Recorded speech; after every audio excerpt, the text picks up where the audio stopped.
Hello, hello, hello. Good morning, everyone. Let's see, let's get my music turned down here so I can hear y'all. We got some stuff happening today.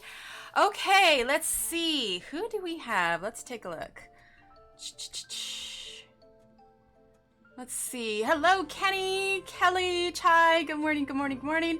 Are you always live on Sunday? No, Kenny, I am not. When I am live on a weekend, it's kind of like a one-off. It's a special, kind of like today with a coloring class, because we don't do this all the time. Usually, I am live Monday, Wednesday, Friday.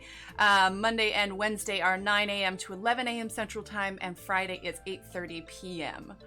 Let's see, Kimmy. Hi, Kimmy. Hi, Lucy. Philip says, wish I could stay and watch, but dealing with work problems all week. Oh, I'm sorry, Philip. Well, you can always come back and watch back later.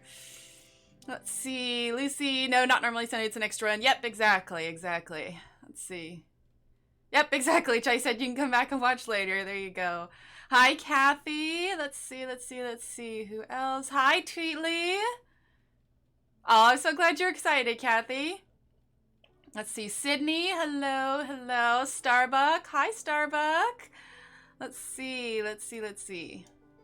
Make sure I'm not missing anyone. Mousy Deb, hi Mousy Deb. She says, hello Emily, and all I need this. I keep using the same colors over and over. Well, we are gonna be going over some color palettes too, so that will be helpful.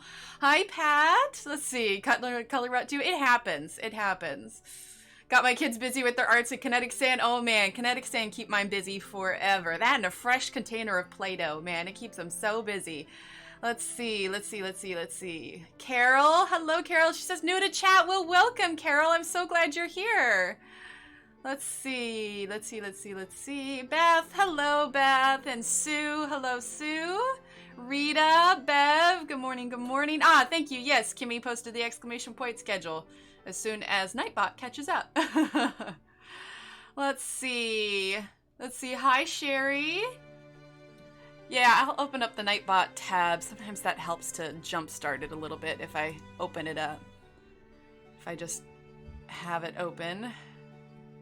Let's get it together, Nightbot. Nightbot is our handy little robot who lists all of our commands here. Okay, hopefully that should wake him up a little bit there. I've got that open, so it's always like the first one takes a little bit to oh, thanks Beth Ann, or not Beth Ann, Beth Turner. We have Beth Ann and Beth. Okay, there we go. There's Nightbot. There's our schedule and Facebook. Perfect. Hi Nelly. Okay, let's see. It is 10:03. Let's see. Do I have any other announcements before we move on? Let's double check. Just give me a second. Well, let's see. We did our little postcard the other night. I kind of want to give everybody a chance to show up. We colored half of this. I still need to color the other half. But hi, Ending. Hello. Hi, Barb. Oh, thanks, Sherry. Yeah, it's a little green one. I haven't taken them off yet.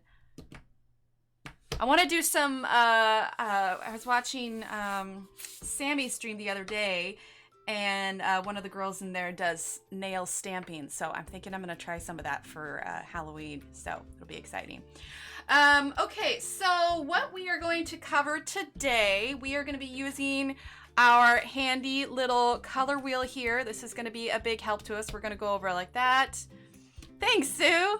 And then we've got our handy little blank color chart, which any of the charts I used today, like we've got some color palette charts here that we're going to be going over, and this blank floral chart that you can color in. These are all available in the files in our Facebook group. I added them this morning, so if you're not part of our Facebook yet, you can type !Facebook and you can get these downloads there. I'm kind of just want to give everybody else a chance to come on in before we get started so nobody misses anything, because we've got a lot to cover today. Okay. So I know there's probably a lot of you that are somewhat familiar with the basics of, you know, primary colors, secondary colors, kind of like that. But this is going to be kind of like a refresher to kind of go over a few things, you know, maybe remind you of a few things. So I think I have this in here. Hi, Pam! Exclamation point color wheel. Did I do this? Let's see if I put this command in. Either way, if oh, there it is. I also have the link in the description below as well. So if you are wanting to get yourself a handy color wheel, this one is fantastic. I recommend it. It's basically got anything you could ever need to know about color, not to mention it's got all the different things for you to try. Okay. All right, well, 10:05, let's go ahead and get started here. Okay, so let's see, I want to keep something up for you guys to take a look at. So, in teaching color theory, it kind of helps to know a little bit of background of you know, kind of the history of color, so to speak. So way back when, we're talking, you know, like cave paintings and such, they use different various forms of pigment. So they use different things like charcoal, animal fat, etc. But pigment was created as early as 40,000 years ago. Definitely purchase it. That wheel is awesome. Oh, it's so handy. Hi, Patricia. So yeah, pigment was created as early as 40,000 years ago. And they have a few different colors that they use, and some versions of colors are still in use today. But for instance, red ochre, it's one of the oldest pigments that are still used, but they would use things like iron-rich soil, insects, you know, crush them up, basically whatever they could get to create that sort of color. Blue is kind of an interesting thing. It was used from a rock sample, or, you know, from a special rock that is still mined in Afghanistan today. It's called lapis lazuli, and it looks like this. And also, what they would do is they would crush it up into a fine little powder, like so. And that is, whoop, pop that down. This was used a lot for royalty. I mean, that's where you're going to find a lot of your blues in paintings and stuff. So it's a natural rock. They grind it up, and then they add whatever liquids that they need to it. Yeah, isn't it handy, Annie? I said I saw Anne and saw Kenny and made it Annie. I've been combining names lately. It's ridiculous. So hello, Anne, and yes, Kenny. So that is the specific rock. I mean, it's bright blue. It's absolutely amazingly blue. One of the other things, let's see, let's take that down. But let's see. So for yellow, I'm sure a lot of you, if you know Van Gogh, yellow was also used a lot by him. It was a synthetic chrome yellow, but the fun fact about that is that it was a lead-based paint, and it was known to cause a lot of beryllium. In fact, there was speculation as to whether or not Van Gogh actually ate some of it, which contributed to some of his mental health issues. And then green was used with a mixture of copper and arsenic, but being arsenic, that was actually banned in the 1960s. For black, an older version of black was called bone black, and it was created by burning animal bones in an air-free chamber, and it got it really hot and get it that real kind of dark black. Let's see, am I missing anyone? Okay, I don't think so. If I missed anyone, I apologize, and hello! And then white in the 17th century, and obviously they don't do it like this anymore, but in the 17th century, what they would do is they'd actually layer cow and horse manure over lead and vinegar. Then they put it in a sealed room for 3 months, and the materials from that would create pure white flakes. But the lead paint with that wasn't banned until actually 1978, which is funny because, you know, the green was banned in 1960s, but in 1978 it was banned. So that's kind of a little bit of how they created pigments, just pigments themselves, mostly paint, because color pencils, the first color pencils didn't actually appear until, yuck to the white, I know, right? Didn't actually appear until the 19th century, but here is something interesting as far as color is concerned. So this is a color wheel created by Isaac Newton. It was his color circle back in 1704. He has 7 colors listed on there, and he declared that colors opposite each other had the strongest contrast and harmony. So that goes right in there with complementary colors. So it was kind of cool to find something this old that is still just as similar today as the color wheel that we have. So you can see it's got, you know, green, blue, indigo, violet, red, orange, yellow. So that was, I thought that, yeah, exactly, right, Tweedly? Wasn't that kind of cool? But as far as color pencils are concerned, which probably most of you know this if you, like a lot of, of the Faber-Castells and whatnot. But yeah, so the first pencils appeared in the 19th century. John Sebastian Stedler, which, go figure, Stedler, which is our little color chart for here. And he invented colored oil pastels in 1834. However, he was not the first to come up with the colored pencils. The first art color pencils were invented and produced in 1924 by Faber-Castell and Caran d'Ache. Barrel, which was the original creator of Prismacolor pencils. So you'll see on a lot of their older ones it says Barrel on the barrel. Go figure, Barrel on the barrel. It's spelled B-E-R-O-L. Followed in suit in 1938, which then followed with Derwent, Progresso, Lear Rembrandt, and Blick in the late 30s and 40s. So these are all brands that are still active today, and that just tells you how long this has been going on. Now, of course, they've evolved their pencils over the years and, different variations. You got watercolors, you've got wax, you've got, this whole thing. But these companies go back as far, as 1924, 1938. So colored pencils have been around for a while. That being said, so that was a little bit of history. I thought that'd be a little fun, and I blew through all that history in about 6 minutes. We'll see how long this stream goes today. Maybe I should learn to talk a little bit slower. Oh my goodness. Of course, I didn't want to do too much history. Sometimes, you just want to kind of get to the fun part, right? But I thought a few little history tidbits would make it kind of interesting here. 1 second, I'm gonna get some water. So like I said, these color palettes are available for download in the Facebook group as well. And we'll go over more about them here after we go over the color wheel. Because what we also have, like I said, are these blank florals. I enjoyed the history lesson. Well, I'm glad. Okay, so we're gonna go ahead and grab our little handy color wheel here. All right, so first, we're going to start with the basic. Not anything about, yay, color theory class. Hi, Charlotte. Hi. We've already done, we did a little bit of a short little history lesson, and now we are jumping into the color wheel itself.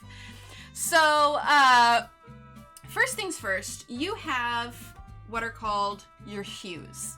And your hues, this is the reason that we're doing this first. Let's see, can I get any closer so you guys can read a little bit better? I'm gonna get a smidge closer here. They do not use those anymore, Kelly. So this was kind of how they first started getting colors. So hues, it says the name of a particular, now if you have this color wheel, you'll be able to follow along. Like I said, you can type / color wheel, or the link is in the bottom for this. You can just get it on Amazon. I think it's around $5, but it's great because it's interactive. But before we move on to anything else, very first thing is hue. And hue is the name of a particular color. Example, blue, orange, green, yellow, etc. And that just means that is it's basically another name for color. So, all of these are here. These are all called hues. And so that's kind of our starting point here are our basic colors. Now, if you want to talk basic colors, you have your primary colors, which are red, yellow, and blue.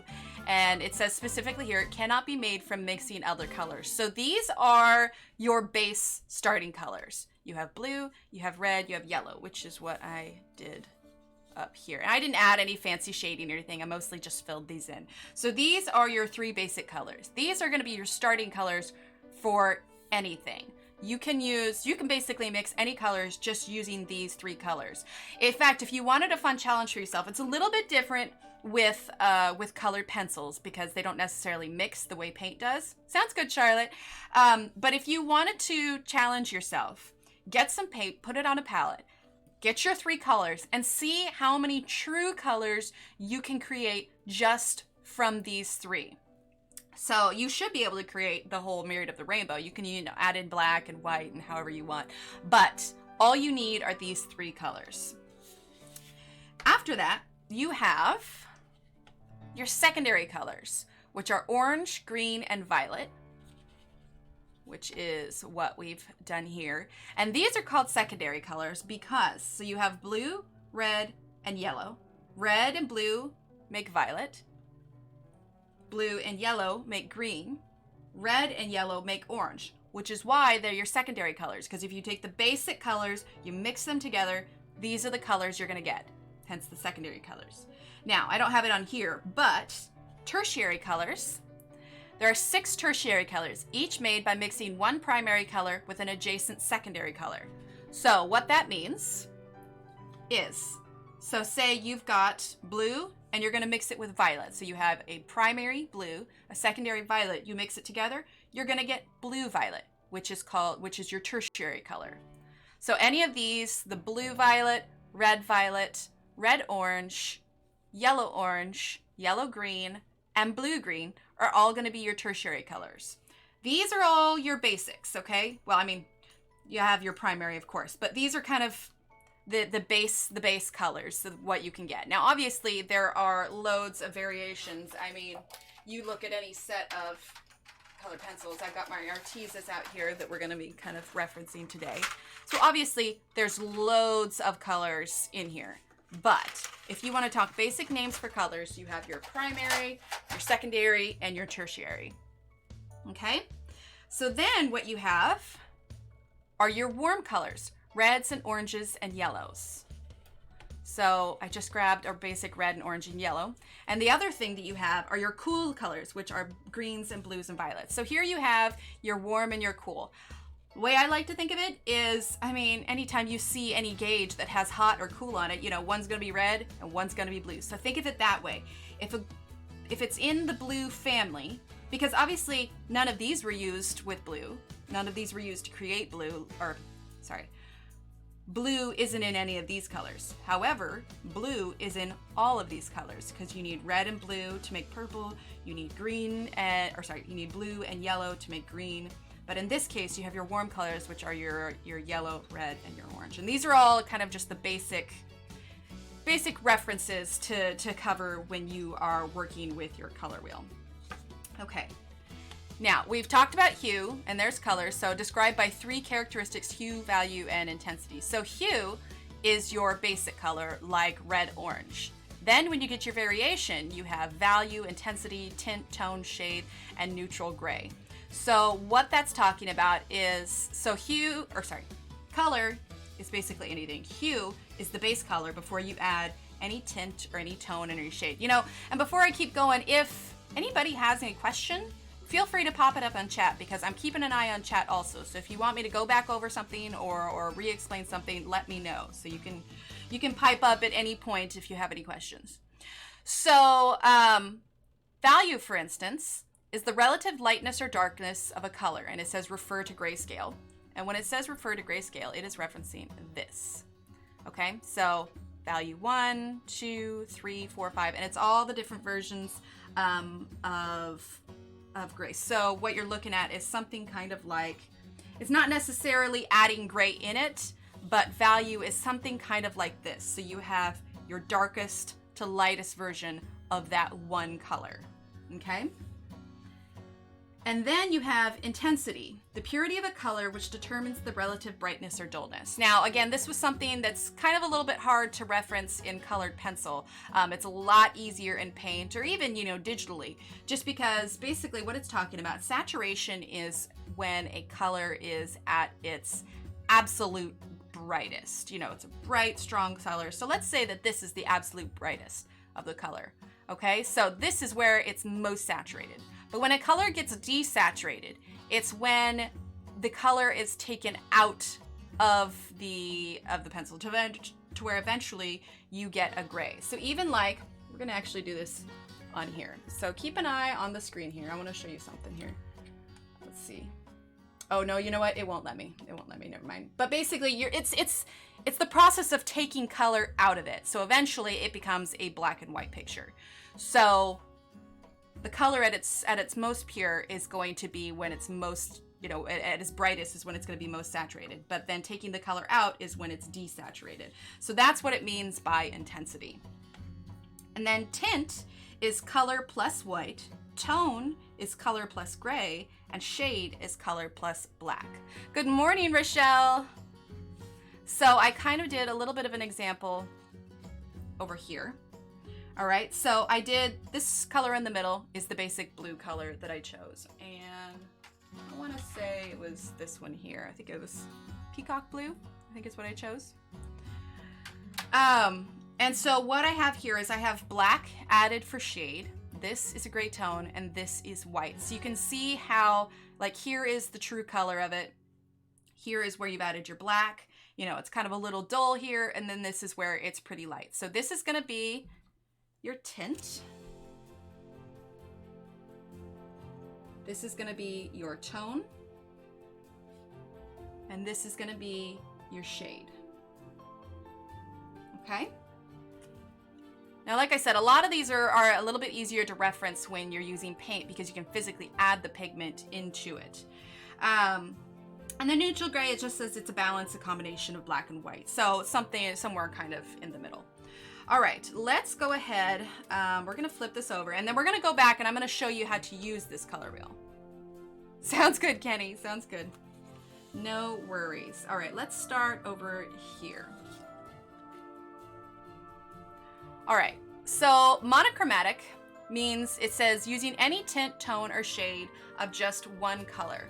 So that would essentially be if you were coloring a page and you literally chose one pencil and use that pencil for the entire page. So monochromatic literally just means one color. Mono meaning one, chrome, you know, the chromatic is referencing the color. So literally one color.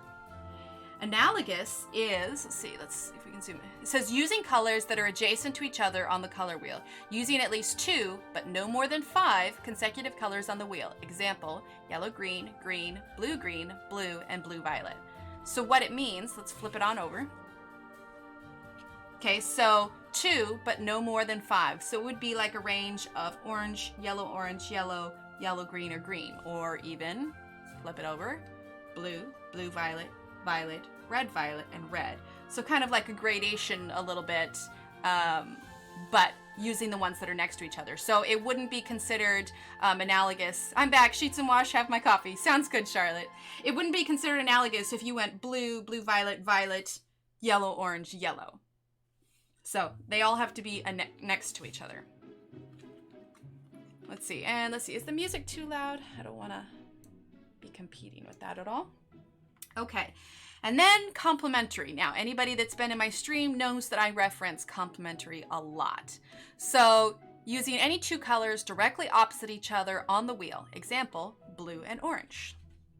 Okay, so, and I know we got colors on the other side here too, but.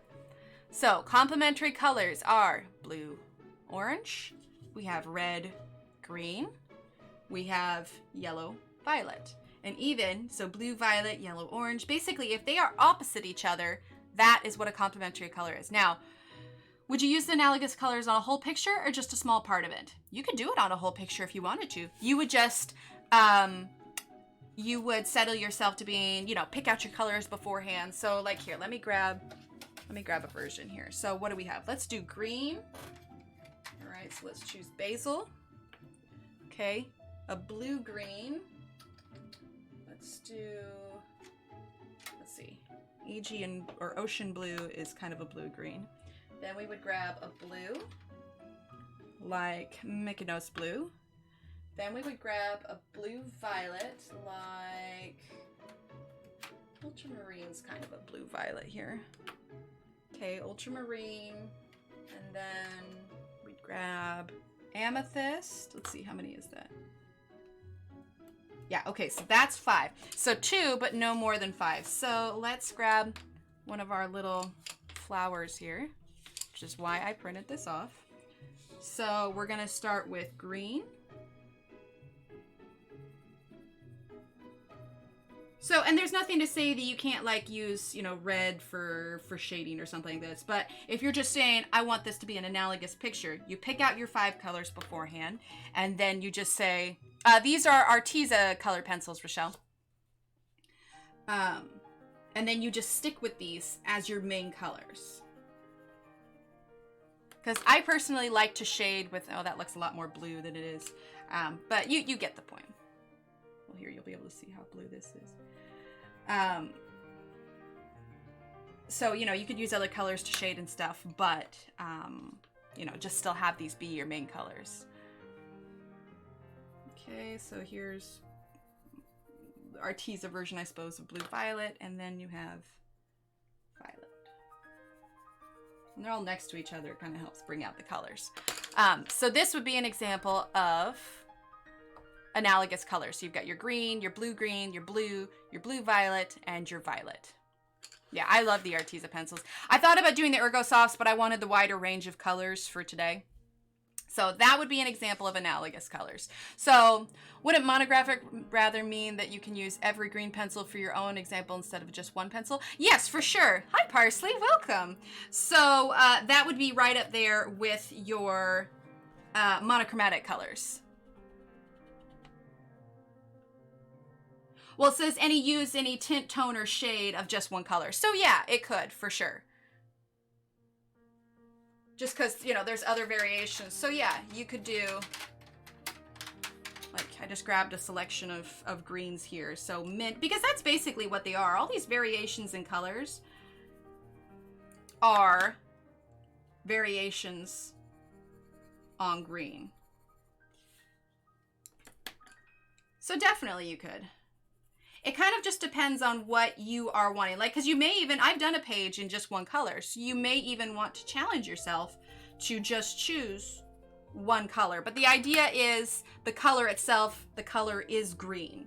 So then tones, tints, and shades of that color. So this would be considered monochromatic because the main color is green. Now this one's a little bit bluer than I anticipated, but you get the point there.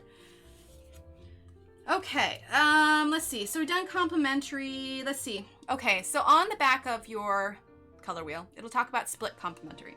Split complementary, the way that it describes it, is using any color with the two colors on each side of its complement color. Example, green with red, orange, and red, violet. So the example that it gives here, and you can turn your wheel. Let me zoom out a little bit. You can turn your wheel so that the arrows line up with whatever you want. So for instance, on this little triangle here, you have split complementary and complementary. So you've got violet, yellow green, and yellow orange. So this is your main color, and then this is the split complementary to it. So theoretically, these could go well together as well. Then you have your triad, which is using three colors equally spaced from each other on the wheel. Example, orange, violet, and green. So it also gives you this little triangle here. So it's going to give you all the references that you need when you use it. So you have triad, which is violet, green, and orange. Or you want to change it and go use a tertiary color. You have red, violet. So the triad color to that would be blue, green, or yellow, orange. Then you have your tetrad, which is using a combination of four colors on the wheel that are two sets of complements. Example, blue, orange with red and green. Okay, so you'll see tetrad is a box rather than a triangle. Okay, so let's turn it to, and this is on the back side of the color wheel also. Okay, so now we've turned it. We have violet, blue, orange, and yellow. So these are the tetrad colors that could go well together. And then, oh, see, and then it's got an even bigger tetrad here. So basically, you're just using your four corners. So you've got red, violet, orange, blue, and yellow, green. So your color wheel is going, then you can use any shade of those colors. Yes, Pam. Yes, exactly. So your color wheel is going to be, when you're wanting to follow that,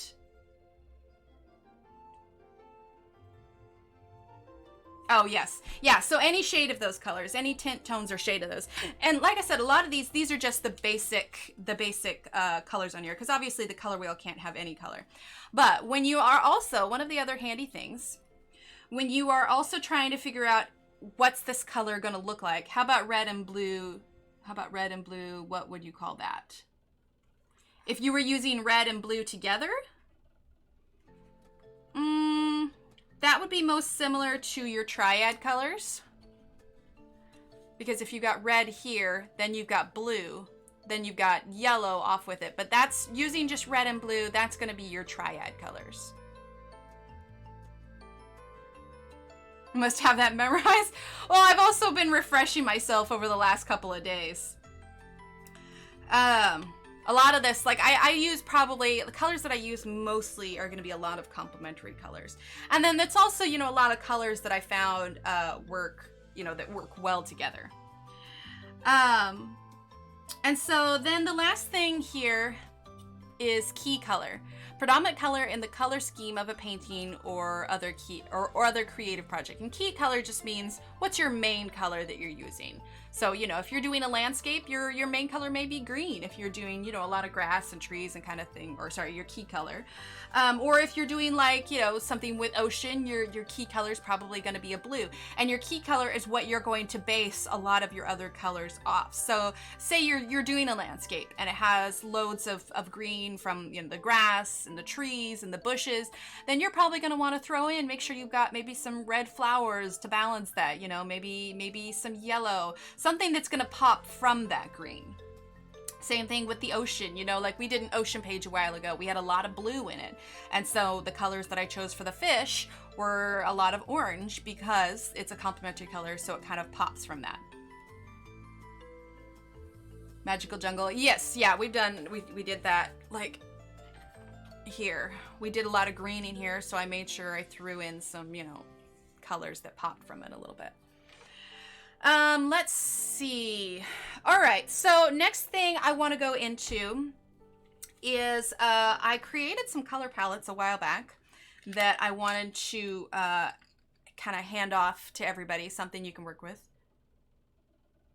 Yeah, any variation on orange. Now, when you start to move into a lot of, you know, kind of red orange, then you're starting to get into a lot of the more red colors. So I would stick like in the orange family. I wouldn't go too far. So like, okay, here is, this is pumpkin. So this is just a basic orange. Okay, so if you are doing a blue color and you wanted to have orange as complementary, grab a couple of these here. Okay, and like I said, these are Artezas. I think I just had a light bulb moment on this color wheel. Oh my, thanks so much. Oh, I'm so glad, Kathy. All right, so let's grab, let's see, that's ultramarine. All right, we're gonna use this Mykonos, okay? So this is our blue, okay? Let's say our leaves are blue too. Not doing any fancy shading. I'm literally just color, you know, moving in the color so that we can lay it down. All right, so this is, okay, this is orange. This is just straight up orange. That's all the name is, okay? So this is a complementary color of blue. Now, I would choose to do, if I was doing a picture that had a lot of blue, I would choose something in this variation. So we have just orange. This is Tuscan Sun. This is still, you know, we're kind of moving into the yellow range a little bit. You're moving into the yellow range a little bit, and this is starting to get away from orange just a bit, okay? You have pumpkin here, which should be a suitable orange. That's a nice orange. It's a little bit lighter than the regular orange color. Okay, let's see. We have sunflower. This is going to be moving more into the yellow. So when you start getting more into the yellows, like this is lemon, and this is most definitely a yellow. This is when you kind of start to move away from the orange. So this was, what was that? This is Tuscan. Okay, so at this point, we have moved away from the complementary colors of orange to blue, okay? So this is blood orange. This is when we start to move away from the complementary colors in the other direction. So technically, it's still an orange and it could work, but when you're looking for complementary colors, you kind of want to stick to, and this is just Arteza, so to give you an idea, you want to stick to these three orange colors. That's what's going to be considered complementary. When you start to move away from that, you're getting more into your reds and your yellows, and you're not going to get the same effect as if you used these or even these. So if you were wanting to stick in the complementary family, you're going to want to use this range of oranges. Okay? So when it comes to, so how do you choose your colors to shade with? Do you always use complementary colors? My problem is finding a shading, oh, I'm gonna guess you meant color, instead of just gray and black. Okay, so when I shade, I do tend to use complementary colors. And this is like, there's not a lot that I remember from my high school art class. But one of the things that I remember, because that was my go-to, was shading. Now, when you look on here, you know, of course, it gets confusing because shade equals color plus black. So you assume that like, oh, well, if I need to shade, I just need to add black. Okay, so let's grab a green. Okay, let's see, where's B? Let's grab emerald here. Okay, so we're gonna color this little petal here. And I'm gonna show you a couple different versions of this, okay? I'm just gonna do a solid color. We're not doing any, you know, light to dark or anything. This is just your solid basic color, okay? And this is emerald from Arteza, okay? All right, so here are our two, actually, we're gonna do three because I'm gonna show you something else here.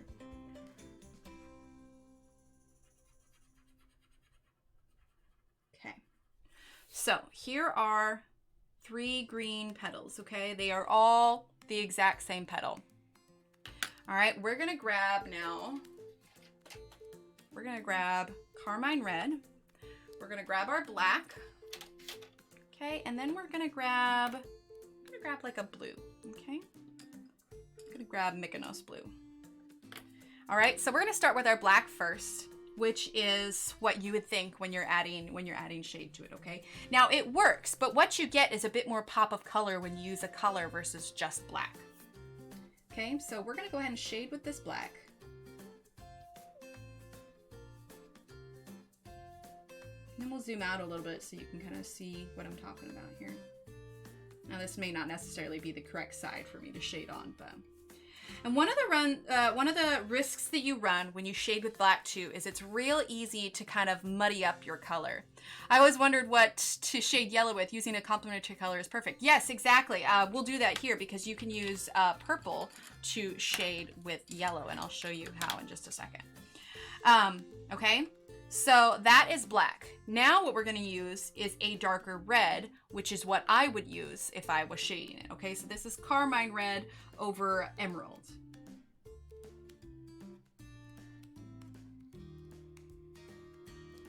Because like I said, when you add too much black, first of all, it's going to darken your picture significantly, and you run the risk, because if you do too much or you don't stop soon enough, you run the risk of muddying up your picture. And I know it looks different because we're so close here, but I'll zoom out here in just a bit. So don't necessarily trust with how close we are. All right, so here's Mykonos now. We're using blue, okay? All right, so we're gonna zoom out. All right, so you can see that the red is still darkening, and even if it's like too red, would the other colors be called contrasting ones? So what contrast means is that in my reference, so when I think of contrast, I used to edit a lot of photos, and so YouTube cannot be trusted. Yeah. Oh, did we, JoBeth? Oh, hi, JoBeth. Oh, I'm so sorry you didn't get the notification. It's okay, JoBeth. You'll be able to watch it back. So when I think of contrast in reference to editing my photos, what it would happen a lot of times, if you up the contrast on a photo, you're going to get brighter whites, darker blacks, and your colors can tend to get blown out a little bit. And that's in the extremes of contrast. But when I think of contrast, that means that it's going to pop. That means you're going to have strong contrasting, because I'll explain in just a second, Pam. I'll explain in just a second. You're going to have, you know, contrasting colors. So this, having black and white next to each other, this is high contrast. Now, if we were to, you know, say, add gray over these lines, your contrast isn't nearly as high anymore, because that gray isn't popping out from that, or this black line isn't popping out from this white, because now it's been muddied behind this gray mark. So having high contrast means that your colors and line stuff are going to pop versus being hidden behind maybe something that's a little bit more dull. Okay, so what we have here is we have emerald that has been shaded by black, by red, and by blue. Now this may be a little bit red, a little bit too red, so you can always go back over it with the green. But here's what we've done. So you still get a nice dark color because these two colors together, they almost make a brown versus just black. And like I said, you can, with there's the risk of running where... Oh, and where I may be jumping around a little bit. Ask me your questions. Whatever you're having a hard time understanding, I'll go back over it. So whatever you are struggling with, just let me know in chat. I can answer. I like answering questions. So please feel free to pop your question in chat. So black can muddy it a lot, but where you're still keeping the nice contrast and your pops of color is by using red to shade it. So when you look away, you can see that this is almost equally as dark, but you still kind of get this brightness of the red. It's not just boom black and your color all of a sudden is disappearing. You still have this nice green along with a little bit of the red. Now, Pam asked why I use blue, just because I wanted to show that because it is kind of in the same family, it's not going to pop. And so this was just an example of basically you're going to want to be using your contrasting color, not a neighboring color, because it'll just disappear and it won't work. So the blue was here just to kind of show you the difference between using a contrasting color and the black. But seriously, Anne, if you have any questions, please just pop it up there. Because I allotted like 2 hours for this today, so I have plenty of time to go back and go over things a little bit more. And truth be told, if I'm a little jumpy, it's because honestly, I saw how many people RSVP'd for the class, and I was a little bit nervous. So if, yeah. Hi, Rita. No worries about typos, they happen. Okay, so, yes, sorry, Kelly, yes, compliment. Can you show the yellow with the purple? Of course. Okay. Let's move this over here a little bit. Boop, boop, boop. There we go. And like I said, if you're wanting to practice, this floral blank download is in the Facebook group as well. All right, so here we have a nice bright yellow. Okay. Okay, we're gonna do this. So this is just lemon. Yes, most definitely, Pam. Most definitely. So you may think that like, oh, I've got a green, so let's add a darker green. So like, let's grab Jade. We'll just put it over the top. We'll go back to the yellow in just 1 second. Thanks, Kimmy. So you can add like Jade to it. Now there's already blue on it, so it's acting, you know, a little bit darker.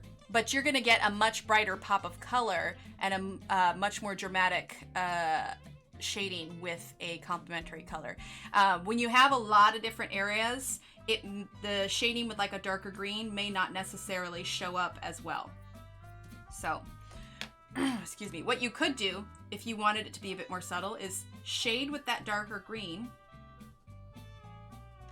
I usually shade using more or less pressure on the pencil, or shade using a darker pencil of the same color. This is all new to me. Ah, okay. Okay, that is one way to do it. But if you are wanting something that pops a little bit more, then you're gonna wanna use something that's a little bit darker. So here, let me start. I promise we'll get back to this yellow one real quick, but I wanna, before we move on for the green, I wanna cover this real quick. Okay, so if you're shading using more or less pressure, it can work. Okay, so let's grab our emeralds. All right. Okay, so I'm using more pressure here, and I'm going to show you why it's better to add some more color. Not saying that, not better. Better is not the word. I'm not trying to say what, I'm tripping over my words today, but why it may be more efficient to use a color. Okay, so here is more or less pressure. Okay, so here you have your dark to kind of light pressure. Okay, I was used a darker color. You're so right, it does not pop. Exactly. So all right, here's what we're gonna do. We're gonna grab Jade now, which is the darker green. Okay, so I could use this in the corner a little bit, and you get a little bit of shade, but not nearly as much. You can see these darker colors here. So on the green contrast, you only use green with one of the shading colors. So on the green contrast, you only use green with one of the shading color. Oh, thanks, Heather. Patricia, I'm not totally. So on the green contrast, you use green with one of the shading colors for your picture. I'm not quite understanding what you're asking, Patricia. Can you reword that for me? Okay, so here's where we used a darker green to shade it. But if you grab your red instead, and you don't even have to do it darkly, or you don't have to add it like, you know, real heavy pressure. But if you add your red,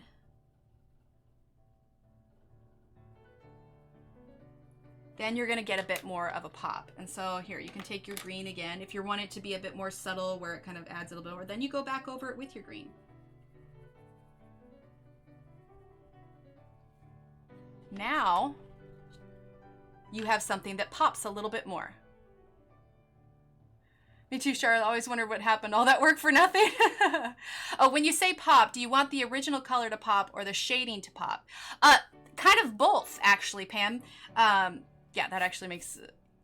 Yeah, so you want both of them. You want your color to stand out, but with the shading, what that does is that makes it more dramatic. That makes it not all the shading colors with the green, but just one. Yeah, so when it comes to choosing your color you're going to shade with, it's handy to use your complementary color. So for instance, we're using red with the green because red is complementary. If you were doing a red petal, let's color this in here. If you were doing a red petal, then you would use your green to shade it.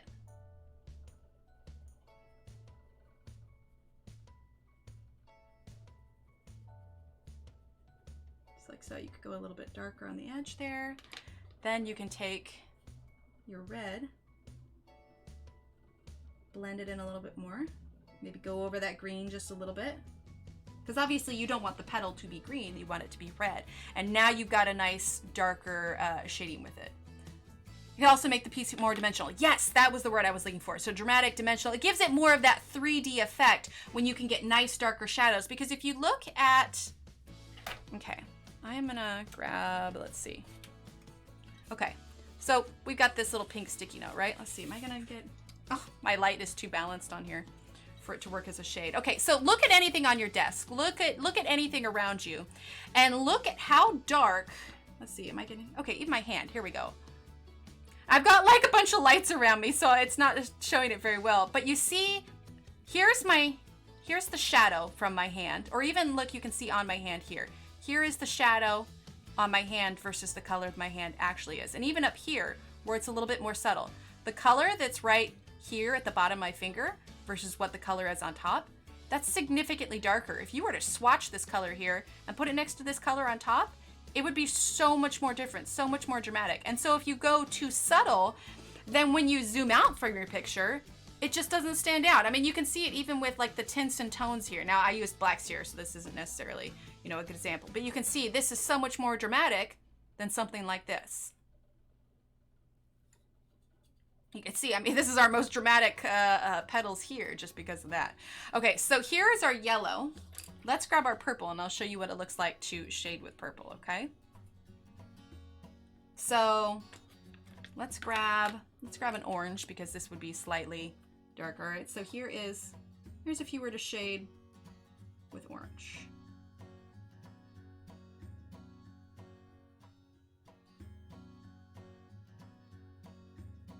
Okay. So, you know, it's nice. It, you know, offers a little bit of shading, a little bit. Gives you a little bit of a, hey, this is, you know, a little bit dark here. But if you use purple, okay. Now, when you have such a light color like your yellow, don't press really hard with your purple. Still do light colors because you don't want to overwhelm it too much. Light layers are always your friend because it's a lot easier to fix and go back with light layers than it is to fix something that's already too dark. Okay. Would brown be a universal shading color like black? Not necessarily, because with brown, you can also kind of get a muddy color. Here, I'll show you by using brown on here.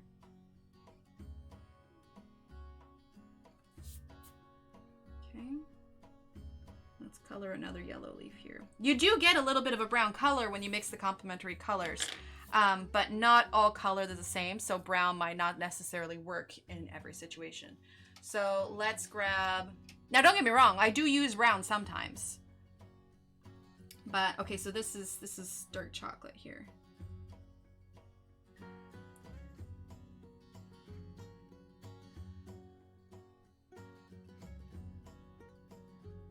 Okay, so by using brown, you're now changing the color tone a little bit. So if you look here,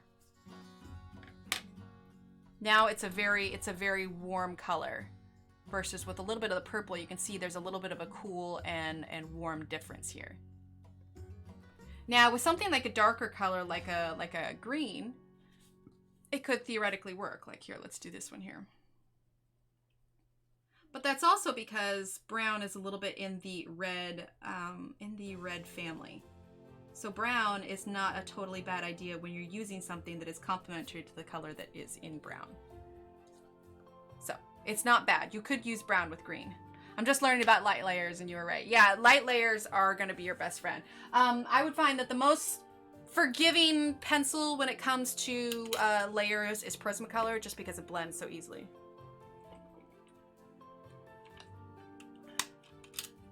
So you were saying in Lost Ocean you had blue with orange fish. Would you still use blue to shade the fish? So what I did, let me actually grab the page that we did real quick. I can show you. Get it out of my folder here. 1 second.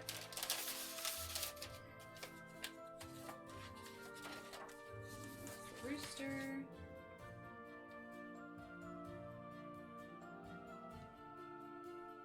Can't seem to find it. You can. So let's grab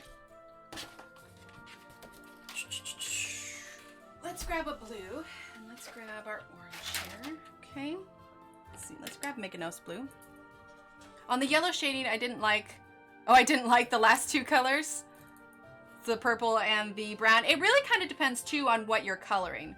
So if you had, a bunch of red around this, say you were coloring something that had red. And this is not a hard and fast rule. This is not a hard and fast rule at all. You can change these based on, what you're coloring or what the other colors are around it. Okay? So, say you had something that was red around it. This could also get kind of blended in with, you could lose the way the color pops with having so much red around it versus having a cooler shaded color on it. It still helps to pop it out from it a little bit more. And again, these are quick, these aren't perfect examples. It just is meant to give you an idea of it. Okay. Hi, Bethan. My question, you use purple to shade yellow. What would you use to shade a purple surface? Okay, so that's where it gets a little bit more tricky because obviously yellow is almost too dark. Yellow is almost too dark to shade purple. So let's get our purple here. So in this instance, because yellow is too light, I'm going to choose something from the warm family. So here is yellow. Now this obviously, the way yellow works in it, this isn't what you want just because it's too light and it doesn't work well with it. So I would choose something in the warm family like brown, like we've used it on the brown before, or on the green a little bit, just because it's still in the warm family. You could use red, I suppose, but the problem with that is that because purple is made using red and blue, you may affect how the color looks a little bit more. So me personally, I would choose a brown if I was shading purple, just because using yellow on top of the purple kind of just messes with the color itself. So, you can go back over it a little bit, but it works. The theory of shading with complementary colors works as long as the color that you're adding on top of your color is essentially darker. So adding yellow on top of purple doesn't necessarily work as well. Okay, sorry, I was also talking. I tend to be jumping around. I apologize. Okay, so we've got let's say blue ocean here. Okay. So blue color surrounding.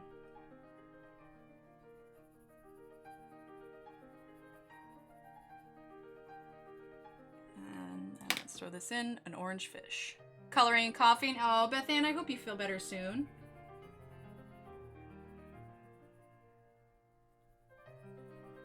And like I said, there are no, do you shade with opposite tones, meaning warm shade with cool, cool shade with warm?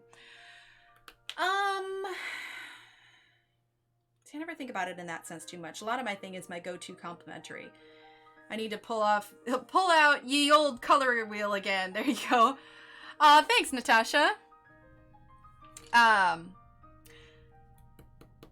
Yes, that could be a way to think of it. Because it is kind of, you know, the opposite. You've got, you know, red shading with a cool tone. You've got, you know, yellow, you shade it with a cool tone. You've got blue, shaded with warm tones. So, yes, I would say that could be a good way to think of it. Because, like I said, it's situational too. I don't always use exactly complementary colors. I use kind of what works in the situation based on what colors I've used, what's around it. So, yes, I would say you could shade warm colors with cool colors and cool colors with warm colors. Yes, I would say that. Okay, so we've got our orange color here. Let's do a couple of these so we can kind of see what works best. In instances like this, where I am surrounded by blue, oh, most definitely, Pam, most definitely. There are times when I do actually use red to shade the orange, mostly because it's surrounded by so much blue already.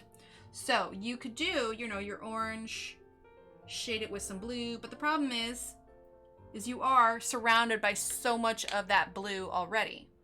So there are times when I would use maybe a little bit of red, you know, to start a little bit, then maybe follow up with a little bit of brown to kind of help it pop away from that corner a little bit. So a little bit of that brown there, because there already is so much blue around it, and that can get, you know, to be a bit much. So then, you know, I'd maybe go over it with another layer. And then bring in my orange again. And then maybe go over orange with the whole thing. So it's looking quite a bit brighter on here, but you get the idea. So yes, the problem with shading with blue, what color would you shade on the blue around the petals? Oh, so like below here? If it were me, because we're next to a lot of orange already, if you're talking about this blue that's on the outside of the petals, right? Okay. So we got all this blue here. I'm gonna reinforce this blue here before we add shade. Again, I would end up referencing a little bit of the brown, but especially if I was doing water, I'd be, you know, because water isn't perfectly blue. You use a lot of like kind of green colors a lot of the time. I'm gonna sharpen this real quick.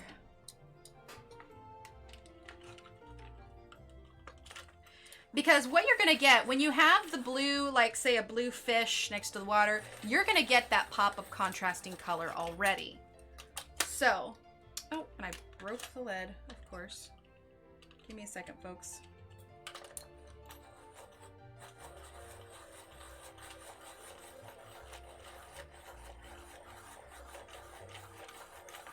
Just broke off my lid, bear with me here. Okay, so if the complementary color doesn't work, use analogous color. Yes. Yeah, so a little bit, because you're trying to break it away from it. So you have an instance here where you have your orange, you have your blue. It's so complementary already. You are if you were to add the complementary color to shade here, it'd be working against each other. So what you're essentially doing is you're bringing out more of these colors to help these pop against each other. So if I was shading this water to make it pop underneath the petal, I would, this is, if I was by myself and I was thinking, how do I want to make this work? I would take even, let's see, where's Jade? Okay, so I would take a dark green at first. Okay. because you can only do so much shading with your complementary colors before it just gets a little bit too much. Sometimes you want something to be a little bit more subtle. And like I said, all of these shading with, it's not any hard and fast rule. You find what works best for you. All right, so throw in a little bit more of that green. And because it's water, you want it to look, you know, a little bit blue-green. Okay, so I would take that green, and then I would take my brown. And I would add that just a little bit in the corners here. Maybe not necessarily around the whole petal.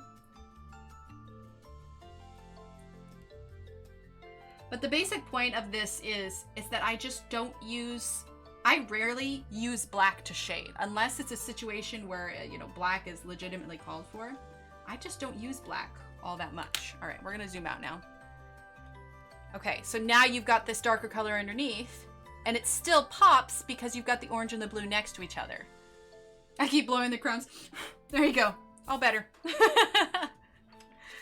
So like I said, and especially with art, there is no hard and fast rule in art. These are just kind of the things that I keep in my head when I am choosing my colors and figuring out how to shade my colors kind of thing. So did I answer the question? Like I said, I'm always afraid. I tend to jump around in my head, and so if I jump around too much, I'm afraid it's, Oh, good. Okay, I'm glad. I'm glad. Okay, so let's talk a little bit on how to use your color wheel itself. So the cool thing about this particular color wheel is that it has a handy little guide. Oh, good. I'm so glad, Rita. You have this handy little guide here. So on here, you have adding red, adding yellow, adding blue, adding white, adding black, okay? Because these are obviously your primary colors, so it's going to tell you what you get. These are talking about your tints and your shades. So these are theoretically, now obviously it's not perfect because it's a printed thing. You would need to test better with your, you know, with your own pencils or your paint or whatever, but it gives you a general idea. So for instance, let's flip this around over here. Okay, so you have yellow. If you add red, you're going to get your orange. If you add yellow to yellow-green, you're going to get this almost chartreuse looking color. Add blue to green, you're going to get a nice kind of aqua. Blue-green to white, you'll get this lighter color. Then blue to black, you would get theoretically a nice dark blue.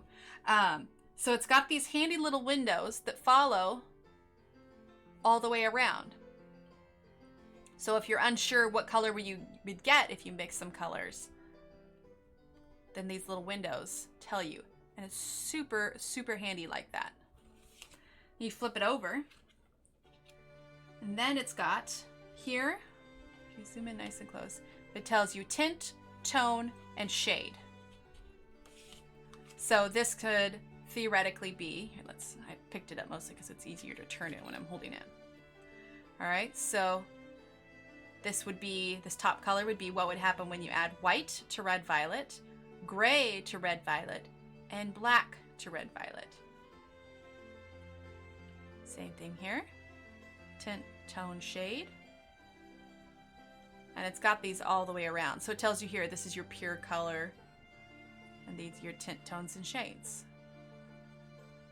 That's why I like this color wheel versus just a basic, you know, kind of printed color wheel, because this one's interactive. It can help you a lot in choosing your colors, which is why if you're struggling with colors, I highly, highly recommend. Yeah, right? The tint, tone, shade, it's perfect.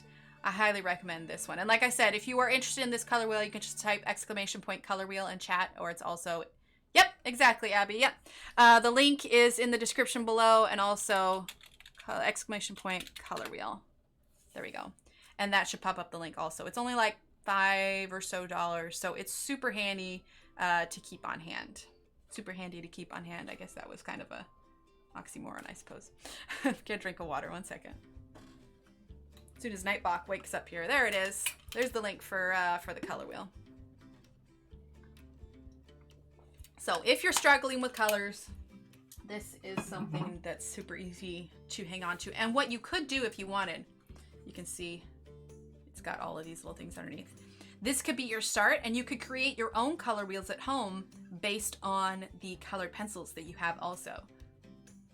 So you can make yourself a chart using these kinds of things. You're like, okay, here's the tint, tone, and shade of this color. So this could set you up to making your own based on what pencils you have. Okay, so now we're going to move on to something I mentioned a little bit earlier. I'm finally starting to like my color wheel. I have the exact one as yours. Oh, I'm so glad, Rochelle. Yeah, I think I had one of these in college, and then I actually got another one specifically for this.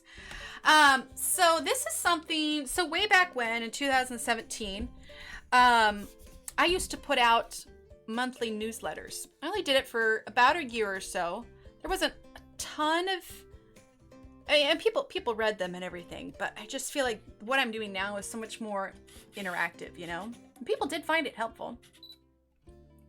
But during all that time, I did a lot of tutorials that I would send out monthly. And one of the things that I created from these were color palettes. Now, these are scanned in colors, and now it's been reprinted and everything, so this is not going to be super accurate. I've got them here. So what I have in front of me are these items right here. You ordered one, perfect. I also have these, thanks Nancy, or you're welcome Nancy. I also have these available for download in the PDF files in the Facebook group. So if you want these color palettes, they are sitting in there. All you have to do is download and print them. They are PDF forms, so they should be easily printable here. Okay, so I'm gonna turn these off real quick so I can show you. All right, so those files are in there if you want to print these off for yourself. All right, so we're gonna zoom in a little bit. It's nice and in focus here. Give the camera a second. There we go. Okay, so we're gonna start with the Ergosoft one. And the way that I chose these color palettes, some of them are based on, you know, different colorings that maybe I did, or in general, just colors that I like that kind of go well together. Or at least that I have found that worked well in my pictures. So you'll see on some of these, there's black outlines on colors, not necessarily element. And the black outlines just mean that I used those colors in color palette combinations down here. So up top here, I've got swatches that have all the different color numbers. And what I did for these is I had scanned them in and then I cropped them down to fit each individual box. But like I said, you can feel free to use I have blank color charts in the Facebook group also, so you can feel free to color these in with your more accurate representations of what the colors actually are. Thanks, Kimmy. All right, so then down here, what I have are different color palettes. So I guess this would be, trying to see how the color wheel would define some of these. Maybe, see, this isn't like, I guess maybe this would be close to monochromatic because it's a lot in the, I guess maybe it'd just be a warm version, but you know, we've got orange all the way to a dark brown. On this one, for instance, see, this is what I was talking about using brown sometimes too. So this one, I've got a lot of blues, kind of a blue-green, and then an orange. But then you see up here, I wrote for shading the brown and the red. So, like I said, these are all ones I've come up for. They don't, you know, it's the whole using complementary colors is not a hard and fast rule. You can change it based on what colors you're choosing. And like I said, these aren't like specifically for flowers or anything. These are just colors that I felt like worked well together. So, you know, we've got yellows and greens. We've got kind of the same thing, but we got some blues thrown in. We got some purples and reds with white. This is a common color combination that I use for leaves and such. Like, we used Ergosofts on these last night. You can see the color's a little bit off. But like, you know, this is the darker green, and then we move on to kind of like almost the olive green. That's upside down. And then, you know, the slightly lighter, and then the yellow. And oddly enough, this color combination is exactly what we used on these vines last night. So like I said, the computer printing isn't super accurate just because it's been, you know, scanned and whatnot. But that's the exact color combination that we used last night. And these color combinations are handy because there's only 36 of the colors. Anyway, so that is a color combination that we use for that. Here we got some browns and some pinks and some yellow. I use number 10 a lot in my color combinations for the Ergosofts. Hi, Helen! For the Ergosofts. So it's kind of like my go-to filler color because they don't blend nearly as well as the Prismacolor. I use white a lot more in Prismacolor when I'm like trying to create that highlight. So with Ergosofts, I tend to use yellow quite a bit more. Okay, so this is 8 different color combinations that you can use for the Ergosofts. And like I said, this is going to be in the Facebook group. You can get a little bit clearer picture here. Let's see, we can make this a tad bit bigger here for you to see. There we go. You can see kind of the difference too here. Let's move this over here and then put this there. So you can see there's a little bit of a difference in what you're seeing versus what the actual page is. But like I said, you'll be able to find this file in the Facebook group, okay? All right, now we're gonna move on to this one, which is the Prismacolor color palettes. I don't have one for Artezas yet, Charlotte. These are ones that I created back in 2017. But what you can do is, you know, kind of match up the colors if you like. It's more so to give you an idea of maybe what colors can kind of go well together. A lot of these color palettes I took from drawings that I had created. And plus with Prismacolors too, I do have some favorites and stuff. But no, I haven't created one for Artezas. But you, like I said, you can get something that's pretty similar by checking out the colors from these ones. Let me get another drink real quick. Okay, so, and in fact, actually, before we go today, I still have some blank flowers. We'll throw together some colors on the Artezas ones that I feel like go well together. So we'll actually do a color palette here on stream as soon as I'm done with these. Okay, so top row, I love using raspberry. This is probably one of my favorites. Raspberry and Dahlia Purple are probably some of my favorite ones. So you can see here we've got kind of a cool and warm palette going on. Same thing with here. Yellow chartreuse. I am out of this color. I need more of this color. I need this color in my life. Then we've got apple green, salmon pink, pink like aqua, and non-photo blue. This down here, I love this color combination. We've got Deco Pink, Dahlia Purple, Cream, Jasmine, Yellow Ochre, and Goldenrod.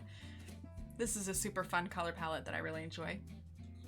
Then we've got our black, our indigo blue, cerulean blue, peacock green, parrot green, and pale sage. A nice cool color palette. Sorry I missed so much. The girls, me and the girls just got back from church. No worries, Helen. You can always rewatch it. Kenny needs to reboot her computer. Sounds good. And then we've got this one here. Purples and blues, always really nice. This is a good flower combination too.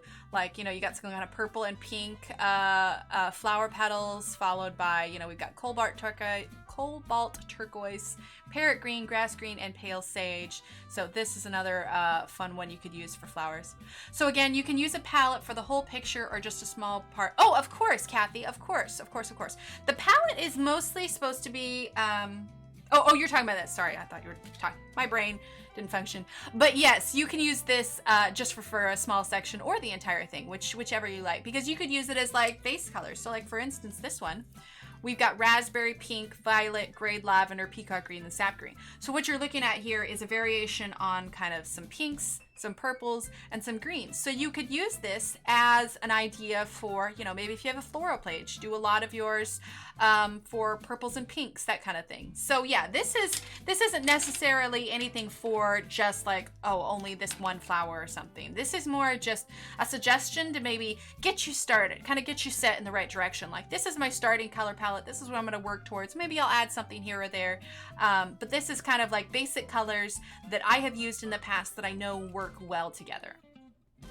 So another one, we got black raspberry, we've got mahogany.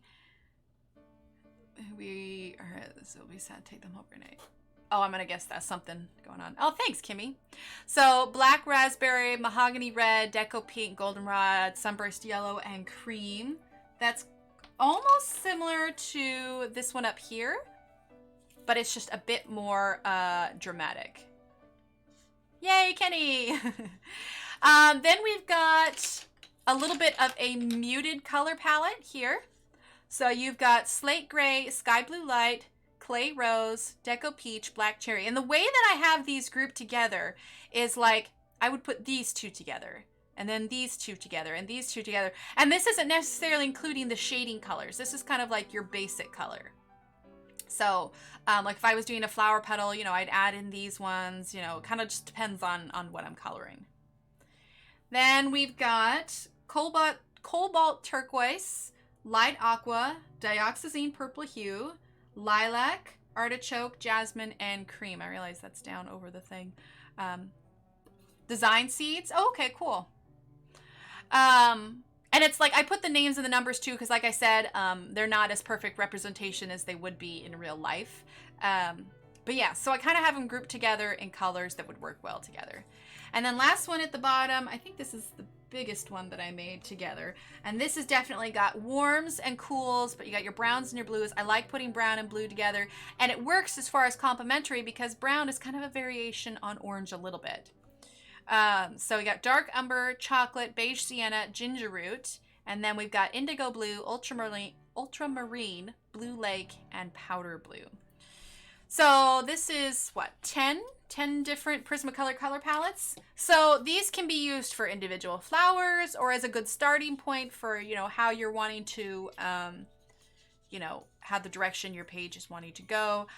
I will say, looking at it now, I do have some reds and stuff, but I'm realizing I don't have a single color palette that has like a bright red.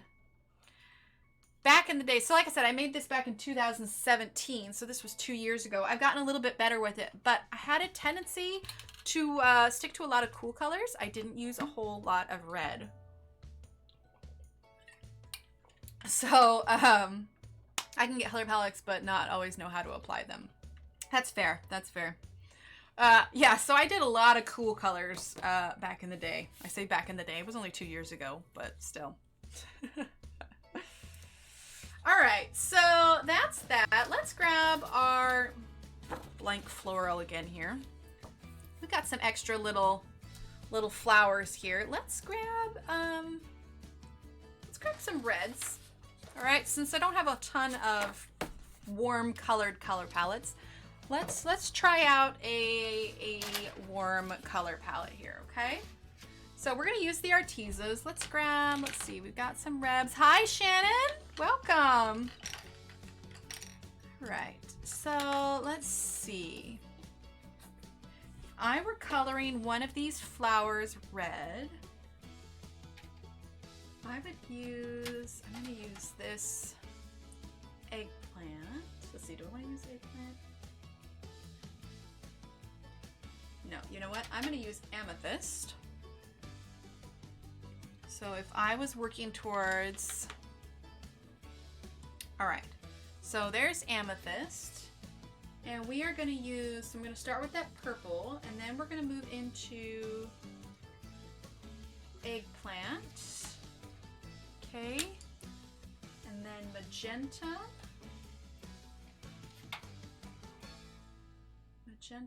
and then let's say Flamingo. Okay, so we're gonna do this for kind of a reddish one, and then let's grab, or I guess it's gonna be more like a purpley pink one. Now we're gonna do a real red one too. We're gonna grab Garnet. I do like the Artezas very much, Helen. I find they're a good balance between Prismacolor and Faber-Castells. They're like they're a harder lead than Prismacolors, but they blend a little bit more than the Faber-Castells do, and I find that they are a bit more agreeable to the budget. Let's see, Carmine red. I had to get out of chat and not able to get the picture again. Any suggestions on how to get picture again? For the video? I would just try refreshing, I would think. Closing your browser and opening it up again. Helen, if you want, I shot a video on a review for Artezas. It's going to be in my video lists also. Okay, Carmine red. And then let's do, let's see, Carmine red. And then let's do orange. And then yellow sapphire. Okay. All right. So here are a set of 4 pencils that can work for warm colors. Since I had a lot of cool color palettes, we're gonna do some Artezas in some warm color palettes, okay? So let's do this one first. Okay, we're gonna zoom on in. Okay. All right, so let's sharpen this one here.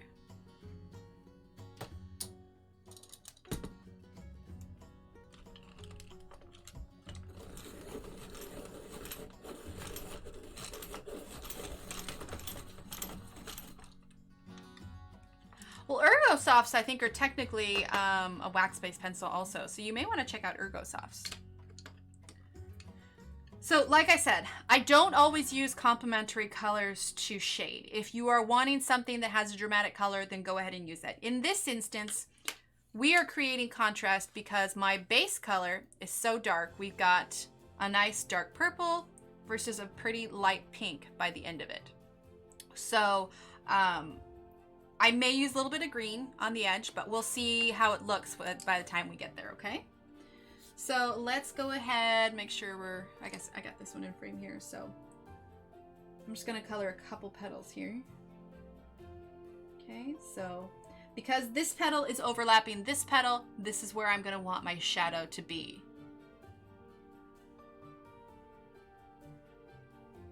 Okay. Some nice light layers here. You don't want to create any harsh lines. Kind of fade out with a light layer on the edge here, okay? So this was Amethyst, okay?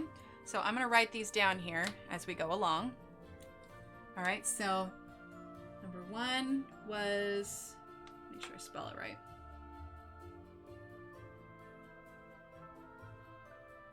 Okay, number 1 is Amethyst. Okay. And like I said, I have this blank one in the download, so if you want to try it out, you can. All right, now we're going to use Eggplant. Okay, kind of blend those two together. Because we're using nice soft layers, you're not needing to use any kind of blender pencil or anything because they are kind of coming together pretty smoothly.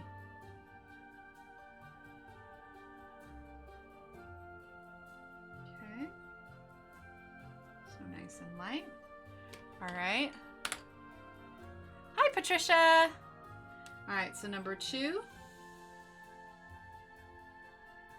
is Eggplant. Okay. We are working on some Arteza color palettes right now, Patricia. They are graduates. Yeah, I haven't used those either. That's interesting.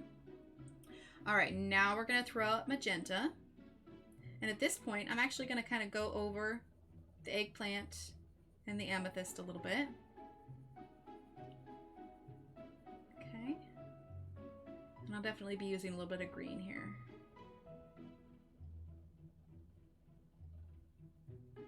Okay. And like I said, none of these are hard and fast rules. What I'm hoping for today is to give you a few more tools to try out on your own.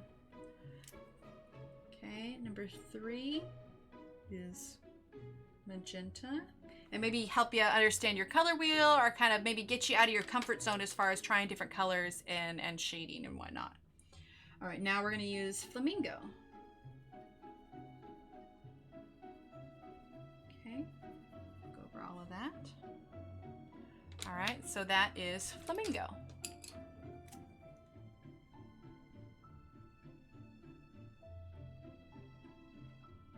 All right, so those are the 4 colors for this petal. Now what we're gonna do is I'm going to grab Jade. Where did I put Jade? Where did I put it? Did I put it back in here? No, that's Sage. We want Jade. There it is, Jade. All right, so now I'm gonna grab my Jade.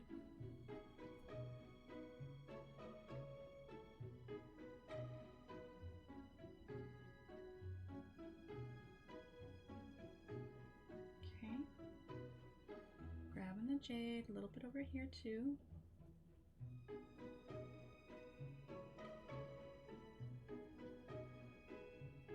Okay, so we've added jade for a little bit of shadow. Thanks, Helen. All right, so number 5 is jade. Okay, now I want to make sure that my purple doesn't get completely drowned out, so I'm going to grab amethyst again. Okay.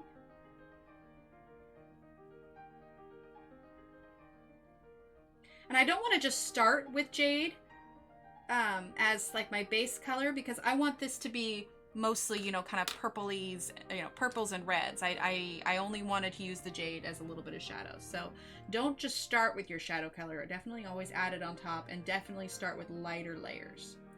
All right, using eggplant again. Okay. Then magenta. Just real lightly. And I've been coloring pretty lightly this whole time, and yet we're still getting some kind of nice dark colors here. Okay. Now a lot of these were kind of like scribbles up here, but this time I'm kind of taking my time with it. So this gives you a better idea of kind of how I'm actually coloring it, okay? All right. So let's zoom out a little bit. So we used amethyst, eggplant, magenta, flamingo, and jade, okay? So if you wanted to screenshot that color palette at all. Okay. Now we're going to come over here for this one. Okay. And here we're going to do a red petal now, okay? Let's move kind of a reddish orange one. Like I said, I just didn't have enough warm colors on those other color palettes, so. All right, and these are for the Arteza colored pencils. Okay. So those are the Arteza colored pencils. All right, so we are going to start with Garnet. Make sure we're in frame here.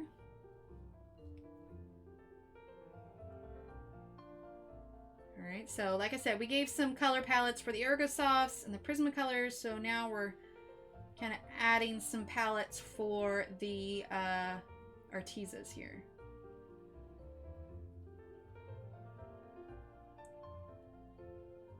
Okay, that was Garnet. So number 1, Garnet, okay. Then we're gonna have, whoop, there go the pencils. Then we're gonna have Carmine red.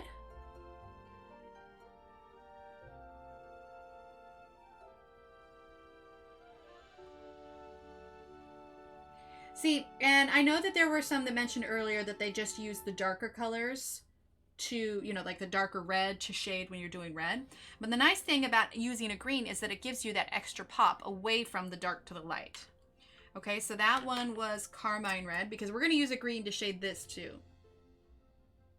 Okay, so Carmine red. Okay. Now we're going to use our orange.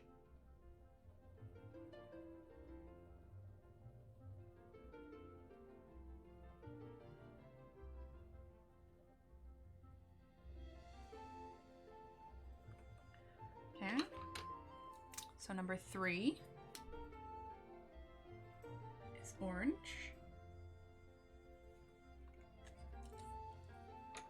Okay. Then we're going to use yellow sapphire. That's going to go right here. Kind of over everything. All right. And then we're going to go over this a second time, because you see it's not super blended right here.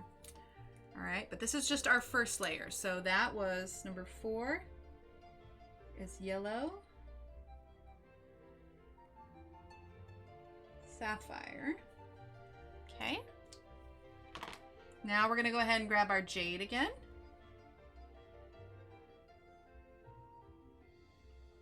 Okay, not going to do a ton, just enough to give it that extra little pop. Okay, so there's jade.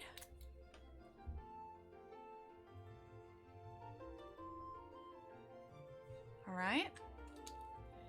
Then we're gonna grab our Garnet.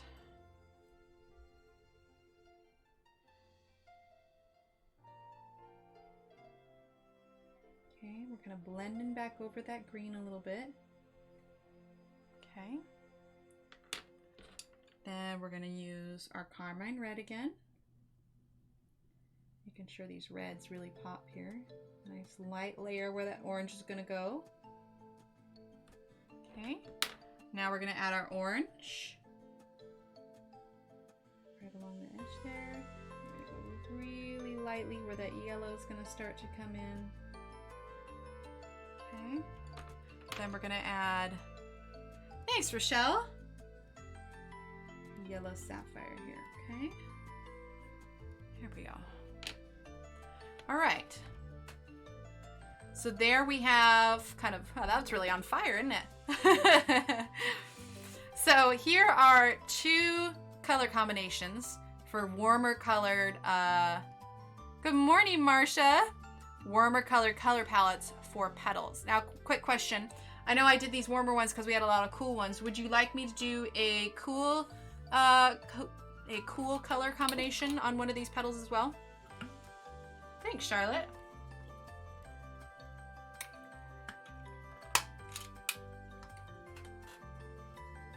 I can do another one easy. Yes? Okay, perfect. Then I will do that.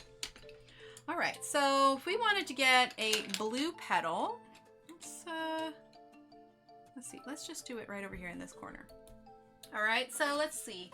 If we're gonna do a blue, let's start with indigo. Okay, so let's do indigo. And let's do, and by the way, if anybody doesn't have it already, we have these handy color charts too that are also for download in the files. Okay, so in the Facebook group. All right, so actually no, I don't want to do indigo. We're gonna do blueberry. Okay, so blueberry, and then we're gonna grab Mykonos blue, which I already had out. I was using that today. Gotta go, lunch is ready. Thanks so much for doing this. Take care, and sounds good, Charlotte. Thanks so much for hanging out. How many layers do you usually put down, or does that depend on the pencil? Yes, it does depend on the pencil. With Ergo Softs, sometimes I'll only do one round of layers. But with everything else, and with Ergo Softs, I tend to only do one round of layers because I like a nice kind of light look. But with most all other pencils, I usually put down at least 2 rounds of it. So you can see we did Garnet, Carmine red, orange, yellow, and then Jade. And then I went back through it again and did Garnet, Carmine, orange, and yellow. I didn't do Jade again, but I did these ones. So I went 1 through 4, then 5, then 1 through 4 again. So at least with Artezas, I most definitely do two layers to be sure. Because what that helps you get down is your first layer would be considered kind of like your base layer. And you could see like I hadn't blended the orange and yellow super well together. So adding a second layer helped me change that up a little bit and then maybe bring out the colors that I wanted to bring out a little bit more. So unless it's something where you're running a real light pastel look, most often I'll do at least 2. Okay, so we've got blueberry, we've got Mykonos blue. Let's grab peacock blue and robin egg blue. Okay, so peacock blue and robin egg blue. Actually, instead of robin egg blue, let's do robin egg blue, and then let's do lime. Add in just a tad bit of yellow. Looks like a yellow green. Okay. All right. So we're gonna do these 3 colors, okay? And then I'll write down the colors as we go along here too. I need to sharpen this pencil real quick though. Give me 1 second.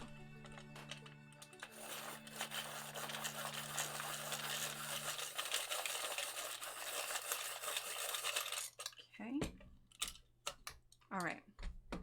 So, all right, we're gonna draw our little arrow over here. There we go. See, that one's Arteza too. All right, so first things first, First things first, let's get this in focus because this is not entirely in focus. There we go. Okay. There we go. All right. So we're going to start with blueberry.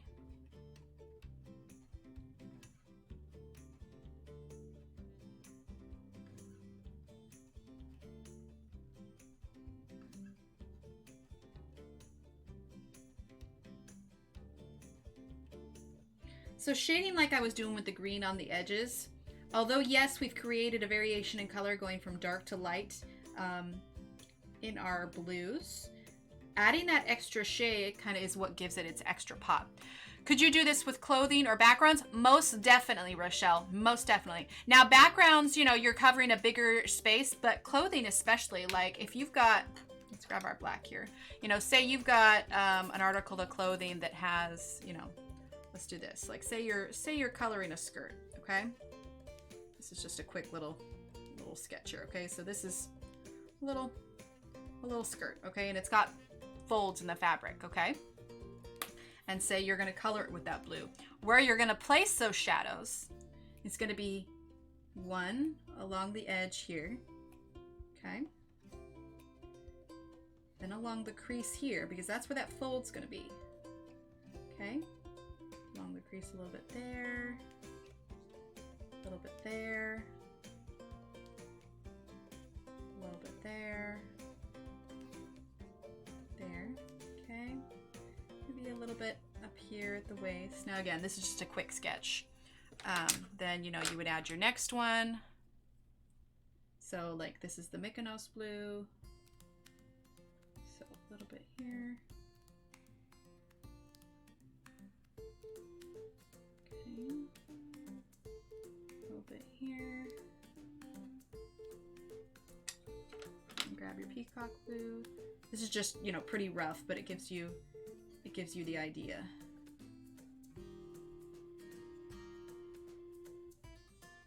Okay. Then add in your lighter color here. Then you can always go back in with your darker one again. Hi, Carrie. Welcome, welcome. Okay. Anyway, you get the idea. A lot of times when you're coloring clothes, you kind of follow. Sounds good. It sounds good, Carrie. You can kind of follow just basically the lines of the clothes. But yes, you could most definitely use this method with that. Okay, so that was blueberry. All right, so let's write number 1, blueberry. Okay. Then we're gonna grab our Mykonos blue here. Again, just light layers.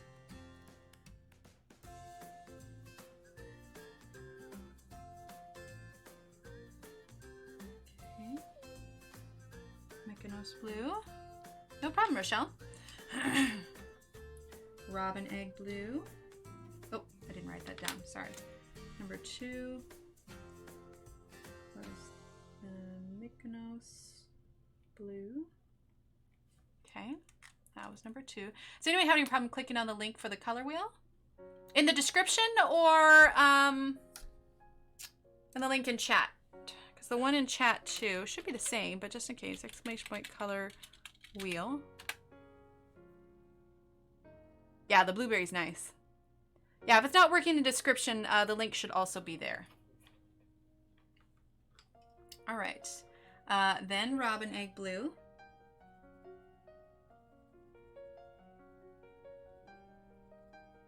Okay, nice light edges. Kind of going over all that a little bit. Okay. Oh, it didn't work. Is it the link in chat or the link in description? It didn't work.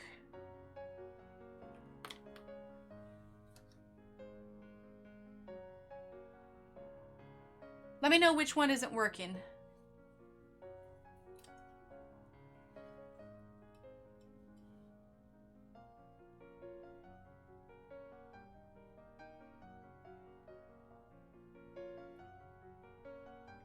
Robin egg blue. Too many redirect. Huh. Abby, did you click on the one in chat or the one in the description below?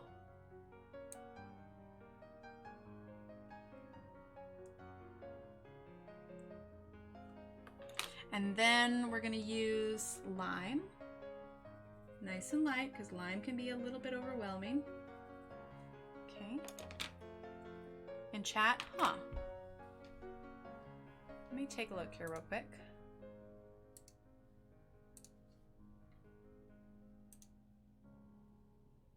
Huh. Maybe it's an internet thing, because I just clicked on it and it seemed to work. Weird. Well, it's in the description below, too. Hopefully that should work also. Did the one in description? Okay. Yeah, so it's in the description again, so that'll work. It won't go through. Safari won't open it. Redirect to Amazon. Oh, I'm sorry. Well, it's in the description also. And it's also linked in the event page for Facebook as well. So it's in 3 different places. In chat, description below, and in the event page on Facebook. Okay, so that was lime. Okay. All right, now we're going to grab Garnet, as soon as I can find it. Garnet, Garnet, Garnet, Garnet, which is kind of a nice, kind of darkish red. Mostly because it's you could use orange, but it's one of those light on dark kind of things. And so orange won't necessarily work on the blue as well. So I'm using Garnet, because it's a nice kind of darker color.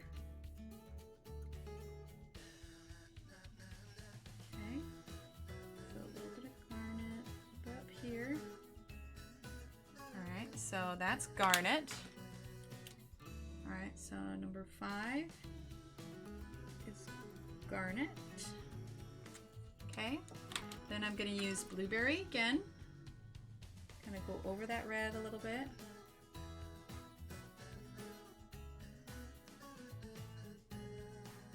Okay, then I'm going to use Mykonos Blue again. Yeah, then it's probably just an internet thing, ladies, if it's working for some but not for others. Okay, there's Mykonos. All right, then we're gonna use Robin Egg Blue again.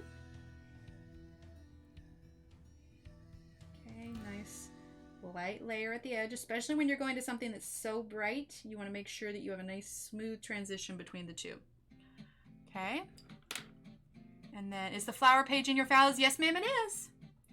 Yep, the flower page. So it's a nice little practice page as well as the color charts. All right. There we go. All right, so that is 3 different color palettes then. Is there any, no problem, Kimmy. Okay, so we've got kind of a purpley one, a red one, a blue one. Is there another color palette? We've got a couple. We've got 2 extra blank flowers we haven't utilized yet. Is there any other color palettes you would like? Do you want to see like a green one or a yellow one or a brown one? What color? A green? Okay, Kathy says green. Yeah, we can throw up a green one. Okay, so let's grab... See, and this will be good. You guys will be able to walk away with like five different color palettes for Arteza for colors that I think work well together. Okay, so Jade, we're gonna grab Jade. Brown, okay, cool. Well, we'll do a green one here and a brown one here then. Green and brown, okay, perfect. Okay, so Jade, and then we're gonna grab, let's see, Emerald, maybe? Yeah, we're gonna grab Emerald. Okay, let's see, Emerald. I've got all my pencils out here. A yellow one. We can probably do both. We'll do like brown on this side and then yellow on this side. That could work. Okay, so Jade, Emerald. Let's see, we want Basil. And let's go Mint. Okay. Mint. Where is Mint? I must have grabbed it. Yep, there it is, Mint. All right, so that is our green one there. Let's grab colors for a brown one. So let's grab Espresso. Espresso. And then Sienna Brown. Sienna Brown. And then, yeah, Sienna Brown. And then let's do Burnt Ochre. Okay. And then Burnt Ochre, and then you know what? I take it back. Not Burnt Ochre. We're gonna do Cinnamon.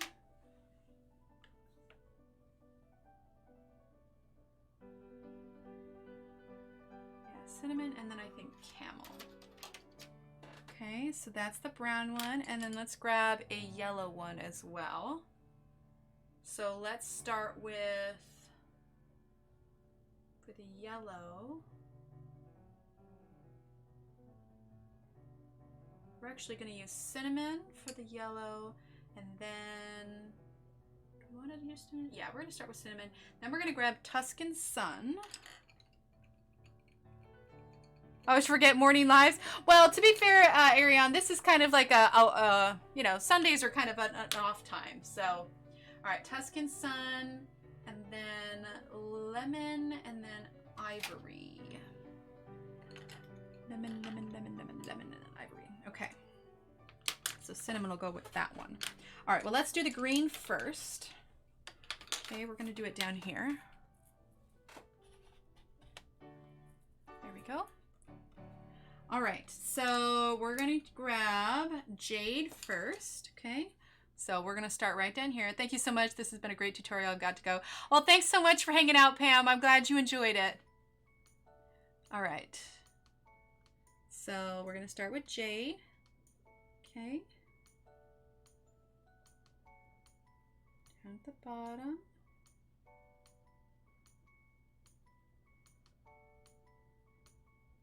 All right, there's Jade. Okay, so number 1 is Jade. Okay, then we're gonna grab Emerald.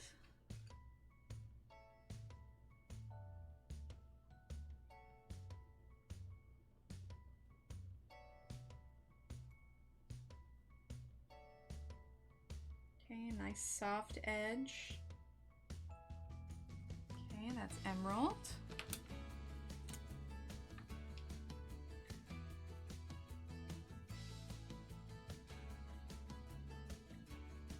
Okay, Emerald. Then we're going to use Basil.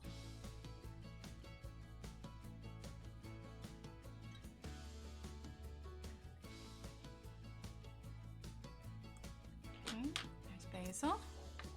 Thanks, Kelly. Okay, there's Basil. And then lastly, we're going to grab Mint.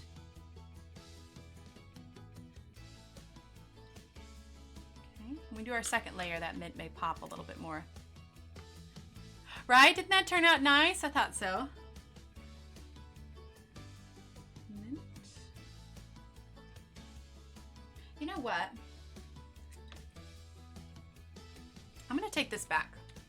I don't think I like that mint doesn't pop as much as I'd like. So here's what we're going to do. We're going to grab our little eraser. We're going to get rid of mint. I'm looking at it, and that's just not what I want. So we are going to grab instead Spring Green, okay? We're going to use Spring Green here instead. I think Spring Green is a better choice. So cross out this one, and number 4 instead is going to be Spring Green. Okay, so not mint, Spring Green. All right, and then we're gonna grab Garnet. I kind of have my go-to like dark, like red colors and stuff that I use for a lot of this. Okay, so Garnet. All right, so we're gonna add Garnet here. Nice little complementary color. All right, so number 5 is Garnet. No, I don't think Kimmy left. Yeah, she commented a little bit ago, green and brown.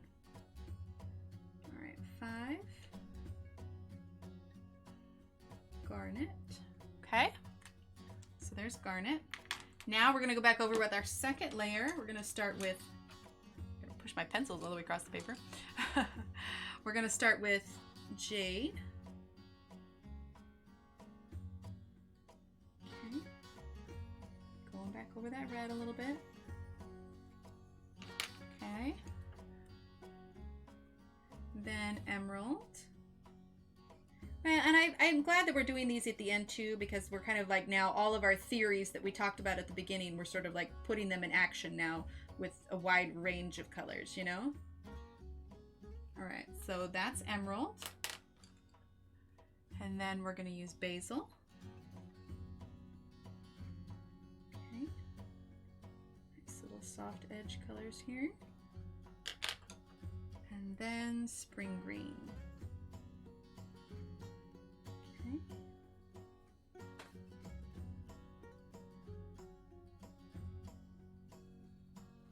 There we go. Zoom on out. And there's our green one. Okay, now let's go up here and we'll do our brown and our yellow on this one. So we'll do like brown over here and then we'll do yellow over here. Okay. All right. So we're gonna move our green pencils out of the way here. Okay, we're gonna do brown first.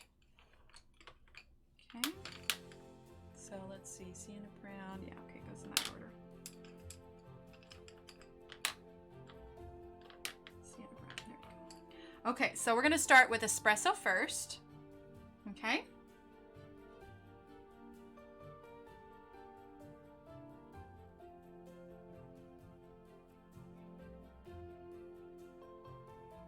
Not pushing real hard. Okay, nice soft edge to help blend the color. All right, then we're gonna grab Sienna brown. Blend that right in there with that.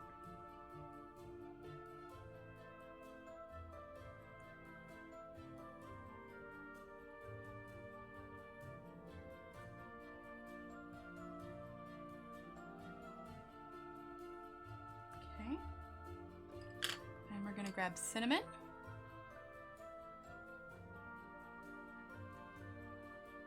A little bit more of a bolder red color, but once we add our other colors, it'll all work together. Okay.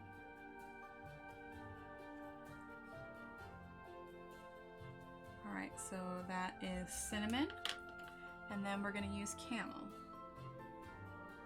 Okay, and I realized I'm not writing these down as I go along. I apologize. Okay, so number one was espresso. Number two was Sienna brown. Number three was cinnamon. Can't spell. And number four was camel. Okay. And then what we're gonna do is, let's see, for our shaded color, we're gonna use actually Aegean blue. Okay. We're gonna grab Aegean blue here. Because with brown, it's like if you were to choose any of the colors, I mean, it's pretty similar to like an orange. So blue works for like a bit of a complementary shading. Okay, so 5 is Aegean blue. Make sure I'm spelling that right. Aegean blue. Okay, now we're gonna grab Espresso again. No worries, Kimmy. Okay, so Espresso.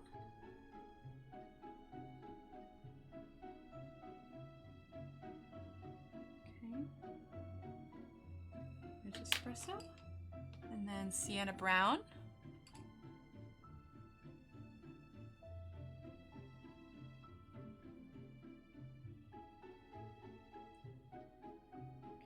Sienna brown.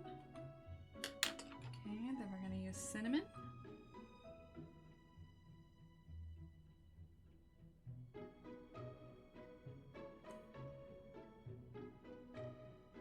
Okay, nice soft edge. is Camel.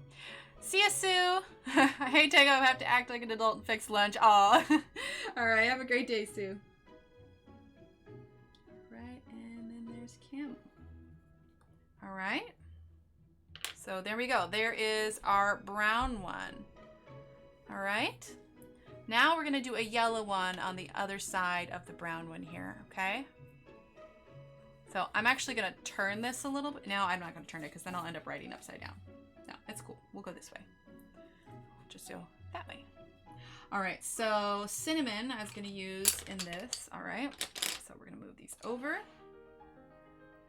All right, so now we're going to do a yellow one. Thanks, Rita.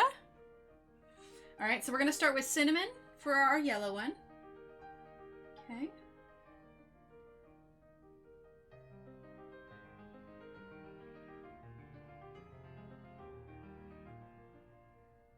Okay. All right, so first things first. Number 1. Oh my gosh, I did it again. I'm spelling like Simamim. Simamim. We're just gonna scratch that out because I can't spell. C-I-N-N-A-M-O-N. 2 N's, Emily. 2 N's, not an M. All right, so Simamim. And then we're gonna use Tuscan Sun.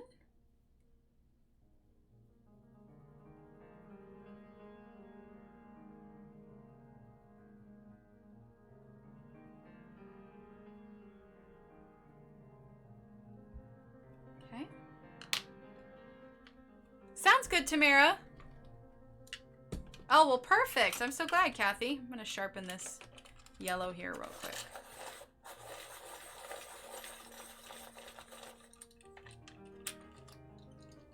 Okay. So that was Tuscan Sun.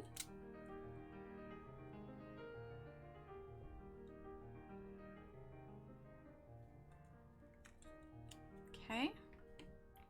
Then we're gonna do lemon.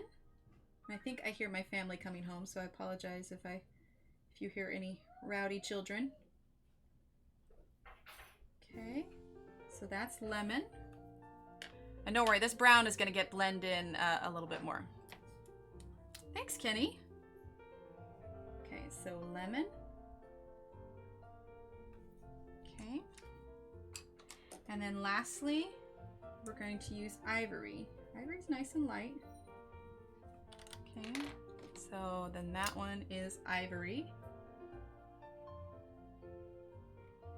All right, now we're gonna go ahead and use, let's see, which purple do I want to use? We're gonna go ahead and use amethyst. Okay, so we're gonna grab amethyst. We're gonna add a little bit of that purple down here.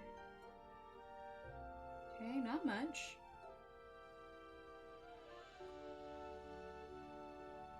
Okay. All right, so there's the amethyst. So like I said, I know there were some of you that liked the orange a little bit more up here, and the idea is I'm not just using purple solely. As you can see, most of the time I use a variation on color. So I use a little bit of the complementary color to give it a little bit of a pop. I've thoroughly enjoyed this tutorial, very helpful. Thank you, Emily, for sharing your knowledge. I'm so glad, Carol. You're welcome. All right, so number 5 is amethyst. I want to make sure I spell that right. Okay, A-M-E-T-H-Y-S-T. Okay, so that's amethyst. When we're done, I would love to get a screenshot. Of course, Kenny, I'll zoom out so you can see the whole thing.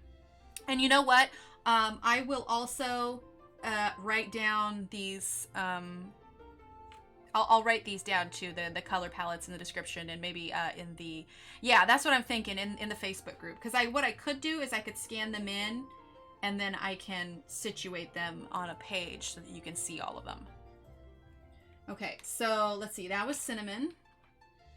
I actually don't think it needs a whole lot more cinnamon. We're gonna maybe soften these edges a little bit more. So I'm just gonna soften that a smidge more. Okay, so for that cinnamon there. Okay, and we're gonna grab our Tuscan Sun again. Okay, I could blend that in with that just a bit more. Okay, and I'm pressing just a tad harder. Okay. All right, there's that Tuscan sun. Then we're gonna grab lemon. Okay, so this is all of our second layer here. Kind of go over lemon a little bit over the whole thing. I mean, it's supposed to be a yellow petal, you know? And then cheat sheet. Yeah, there you go. Cheat sheet. Say that 10 times. Cheat sheet, cheat sheet. Yep. Nope, not doing that. That's going to turn into something dirty. Okay, and then ivory. Then if you really wanted to, you could always take like a white Prismacolor or something to soften that. Okay. There we go. So there is our yellow. All right, so we had a blue, a red, a purple, a green, a yellow, and a brown. Did we miss any colors? I think that's a lot of the basic colors there, but that's some nice little color palettes to try out with the Arteza. So here, let me zoom this so you can take your screenshot. That way you don't have to wait for me to post it. In fact, here, why don't I turn off? Give me a second. I'm gonna turn this off real quick so that we can zoom in nice and close here and get the whole thing. Okay. All right, there you go. Full screen so you can screenshot it. It's got all the names next to it. Oh, here we go.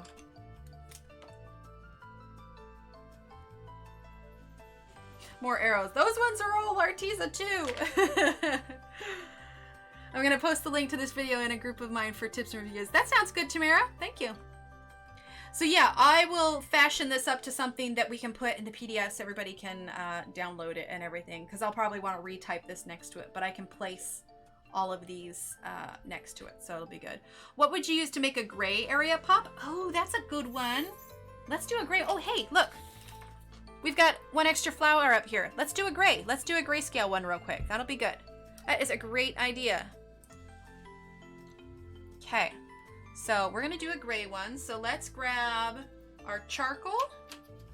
That's a really good idea. Thank you for saying that. That's a good idea. Oh, I'm so glad, Sydney. All right, so let's grab charcoal.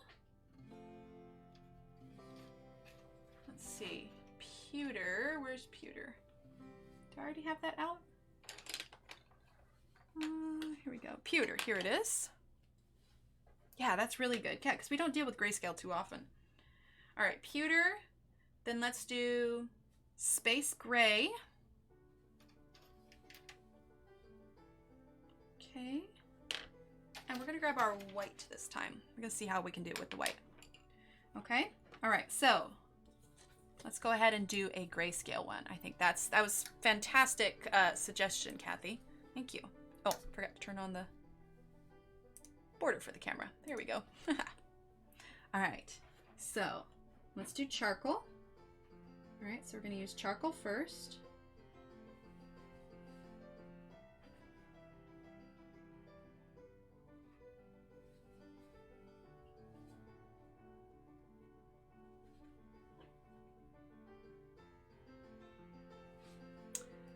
Okay, so that's charcoal.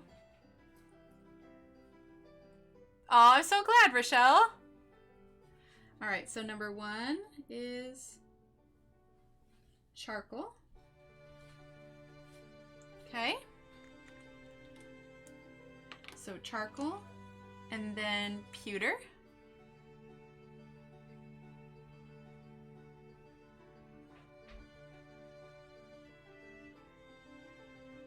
Okay. Nice little light colors here. Or light edges. All right, so that is pewter.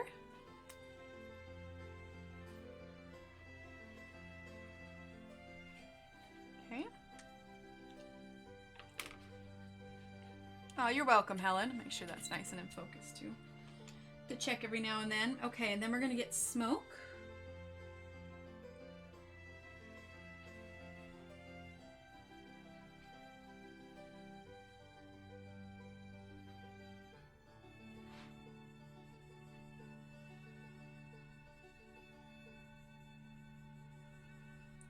Okay.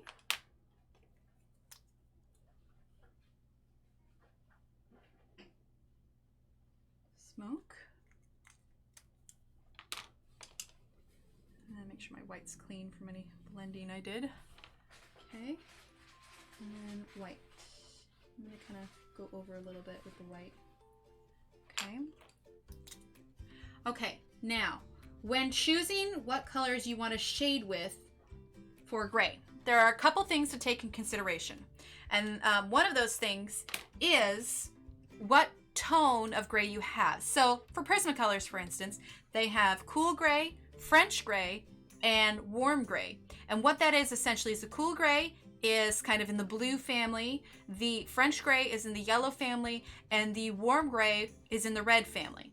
So this one is smoke. It's smoke, Rita. Oop, my thing pushed here.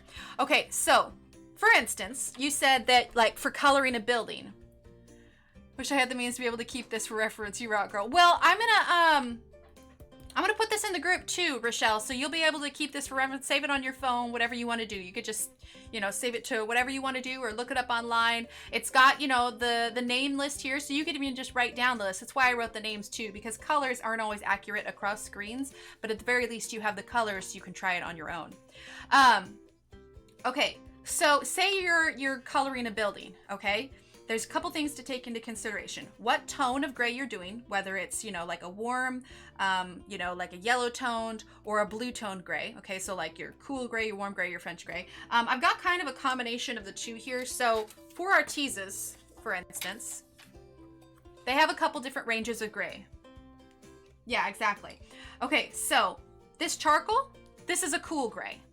Okay, this pewter is kind of a warm gray. Now, Arteza doesn't really make any kind of yellow tone grays. If they had any, I would say elephant gray is the closest, but these are both gonna be in the warm family. Okay, space gray and smoke are both kind of cool grays, and you can tell that just by kind of like the tone that they have. You know, this looks kind of like a reddish versus, especially when they're next to each other, you can kind of see, you know, this is kind of more of a bluish one, this is more of a reddish one. Okay, so these are warm grays and cool grays. So first of all, that's something to take into account. Second of all, what it is, the scene that you're coloring. Buildings specifically, like say you're coloring a building, but like the background you're doing is something that's, you know, early morning, not quite sun up, but you know, still kind of darker, you're going to be wanting to shade with some cooler colors. If you are coloring a building and you're making a sunset, you're going to want to shade with some warmer colors. So really, you have to gauge which kind of page you're doing. For us, for today, I'm going to shade with a cool color, okay? So what I'm going to use is, I'm going to choose something in the blue family, but I'm going to choose a almost, I guess, muted blue would be the, I guess, the correct term. So for instance, like look at these three blues, okay? So you have this nice bright kind of blueberry, which was what we chose for our dark color. You've got this very rich, you know, kind of almost ocean style Mykonos blue. This is slightly muted, but it's too light. What I'm gonna choose is this indigo, because if you look at it between these two, this is more of a muted blue.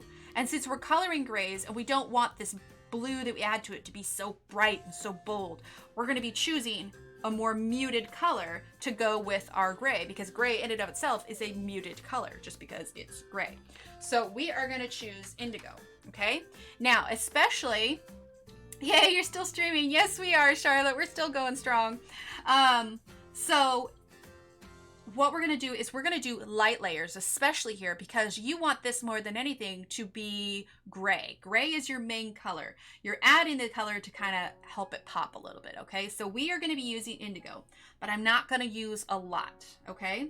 You could use black for sure, but me personally, I like to use the color for shading just because I feel like it just gives it that much more depth than just straight black, you know? And black can be so overwhelming too, especially when you're using something light like gray, because gray in and of itself is a tone and a tint of black. So we're gonna go ahead and use this blue. So we're gonna use indigo. Okay, we're just doing nice light layers, okay? But whichever color you choose, warm or cool, that is going to set the tones of your gray. So just keep in mind the kind of scene that you're coloring. So we only used a little bit of blue. Let's get in a little bit closer there. All right, nice and light. Now we're going to go back over again. So let's put indigo here. Okay. Indigo. All right, there's our indigo. Then we're gonna grab our charcoal.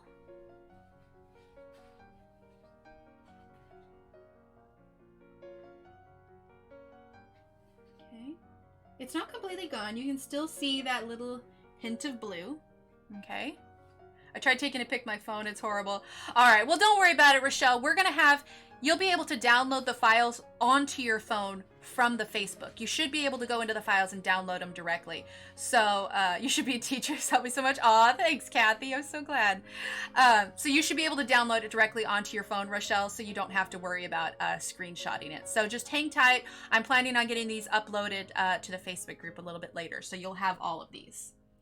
Okay, so we did charcoal. Now we're going to grab pewter.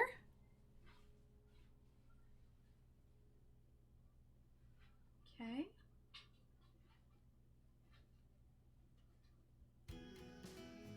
So that's pewter.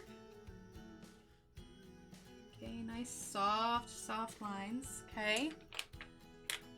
And then smoke.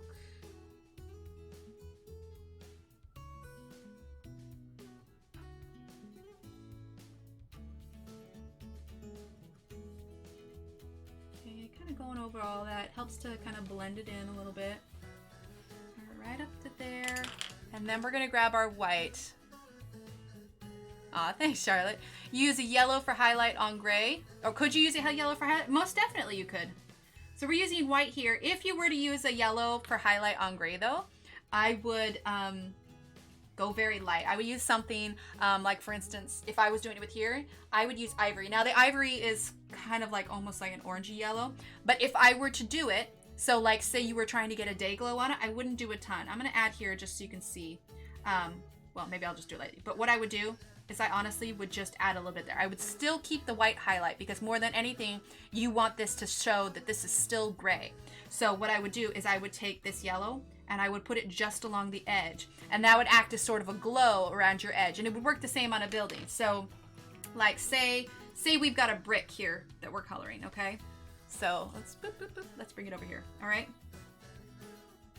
Say we're coloring a gray brick from a building, okay? So we're gonna say that the sun is coming from this direction, okay? So what we're gonna do is, obviously this backside is gonna be pretty dark, okay? So we're gonna start with our charcoal here, okay? It's gonna be pretty dark over there. Then we're gonna add a little bit of charcoal here, and then some here and along the top, because you're getting most of your light on this side, front part of the brick, and then on the top here, because this here and this here is gonna be kind of hidden from the sun, you know what I mean?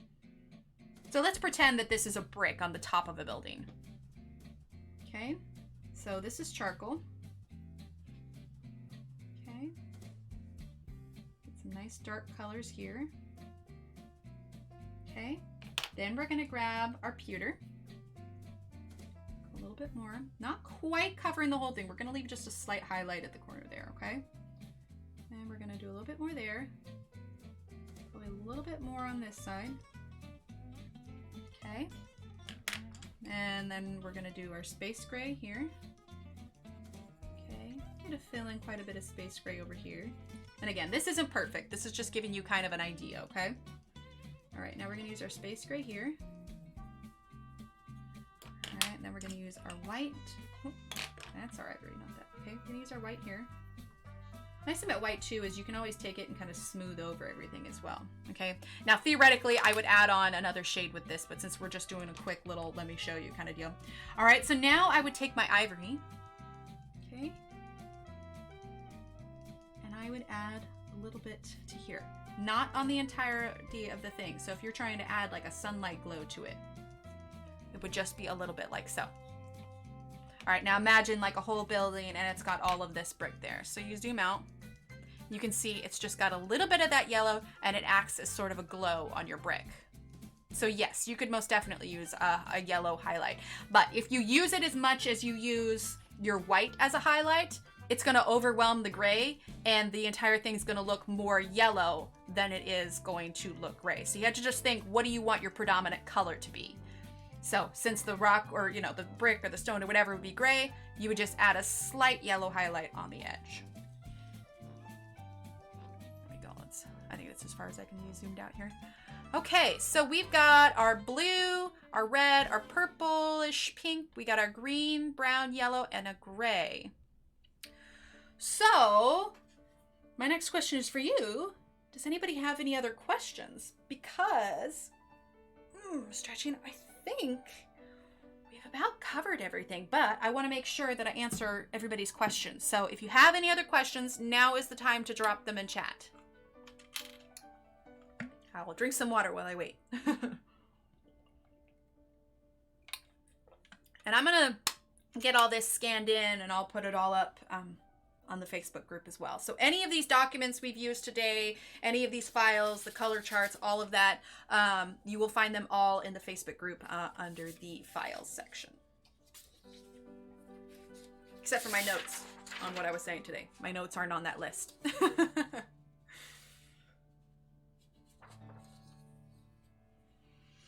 Give everybody a sec here.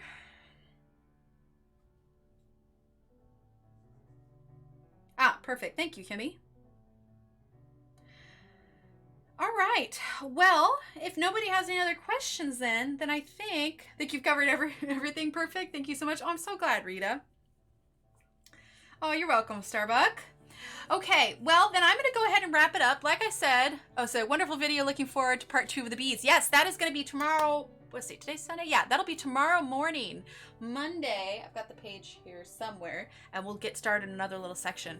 On your chart, could you note the dark color is only used once? Oh, yes, for the shaded color. Yes, I will put a little star next to that so I remember to use that. Definitely. Good note, Patricia. I like that.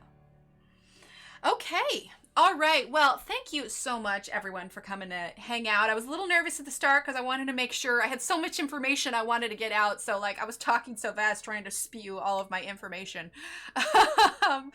But I'm glad that we were able to cover everything, answer everybody's questions. And if you're watching this video later, if anybody's watching it, feel free to add a comment in the description below, or not description. Feel free to add a comment below, or you can send me a message on Instagram or email or whatever you want to do. If you have any questions, feel free to message them to me, and I will do my best to give you the answer you are looking for. All right. So same thing with all of you here. If you think of something later, just let me know. All right. So thank you so much for everyone being here. I'll get this stuff put up in the Facebook group. And aside from that, for those of you that will be here in the morning, I will see all of you bright and early at 9 a.m. Central Time, where we will work on our Ivy and the Inky Butterfly page using our Arteza color pencils. All right. So thanks again, everyone. And I will talk to you all tomorrow. Bye.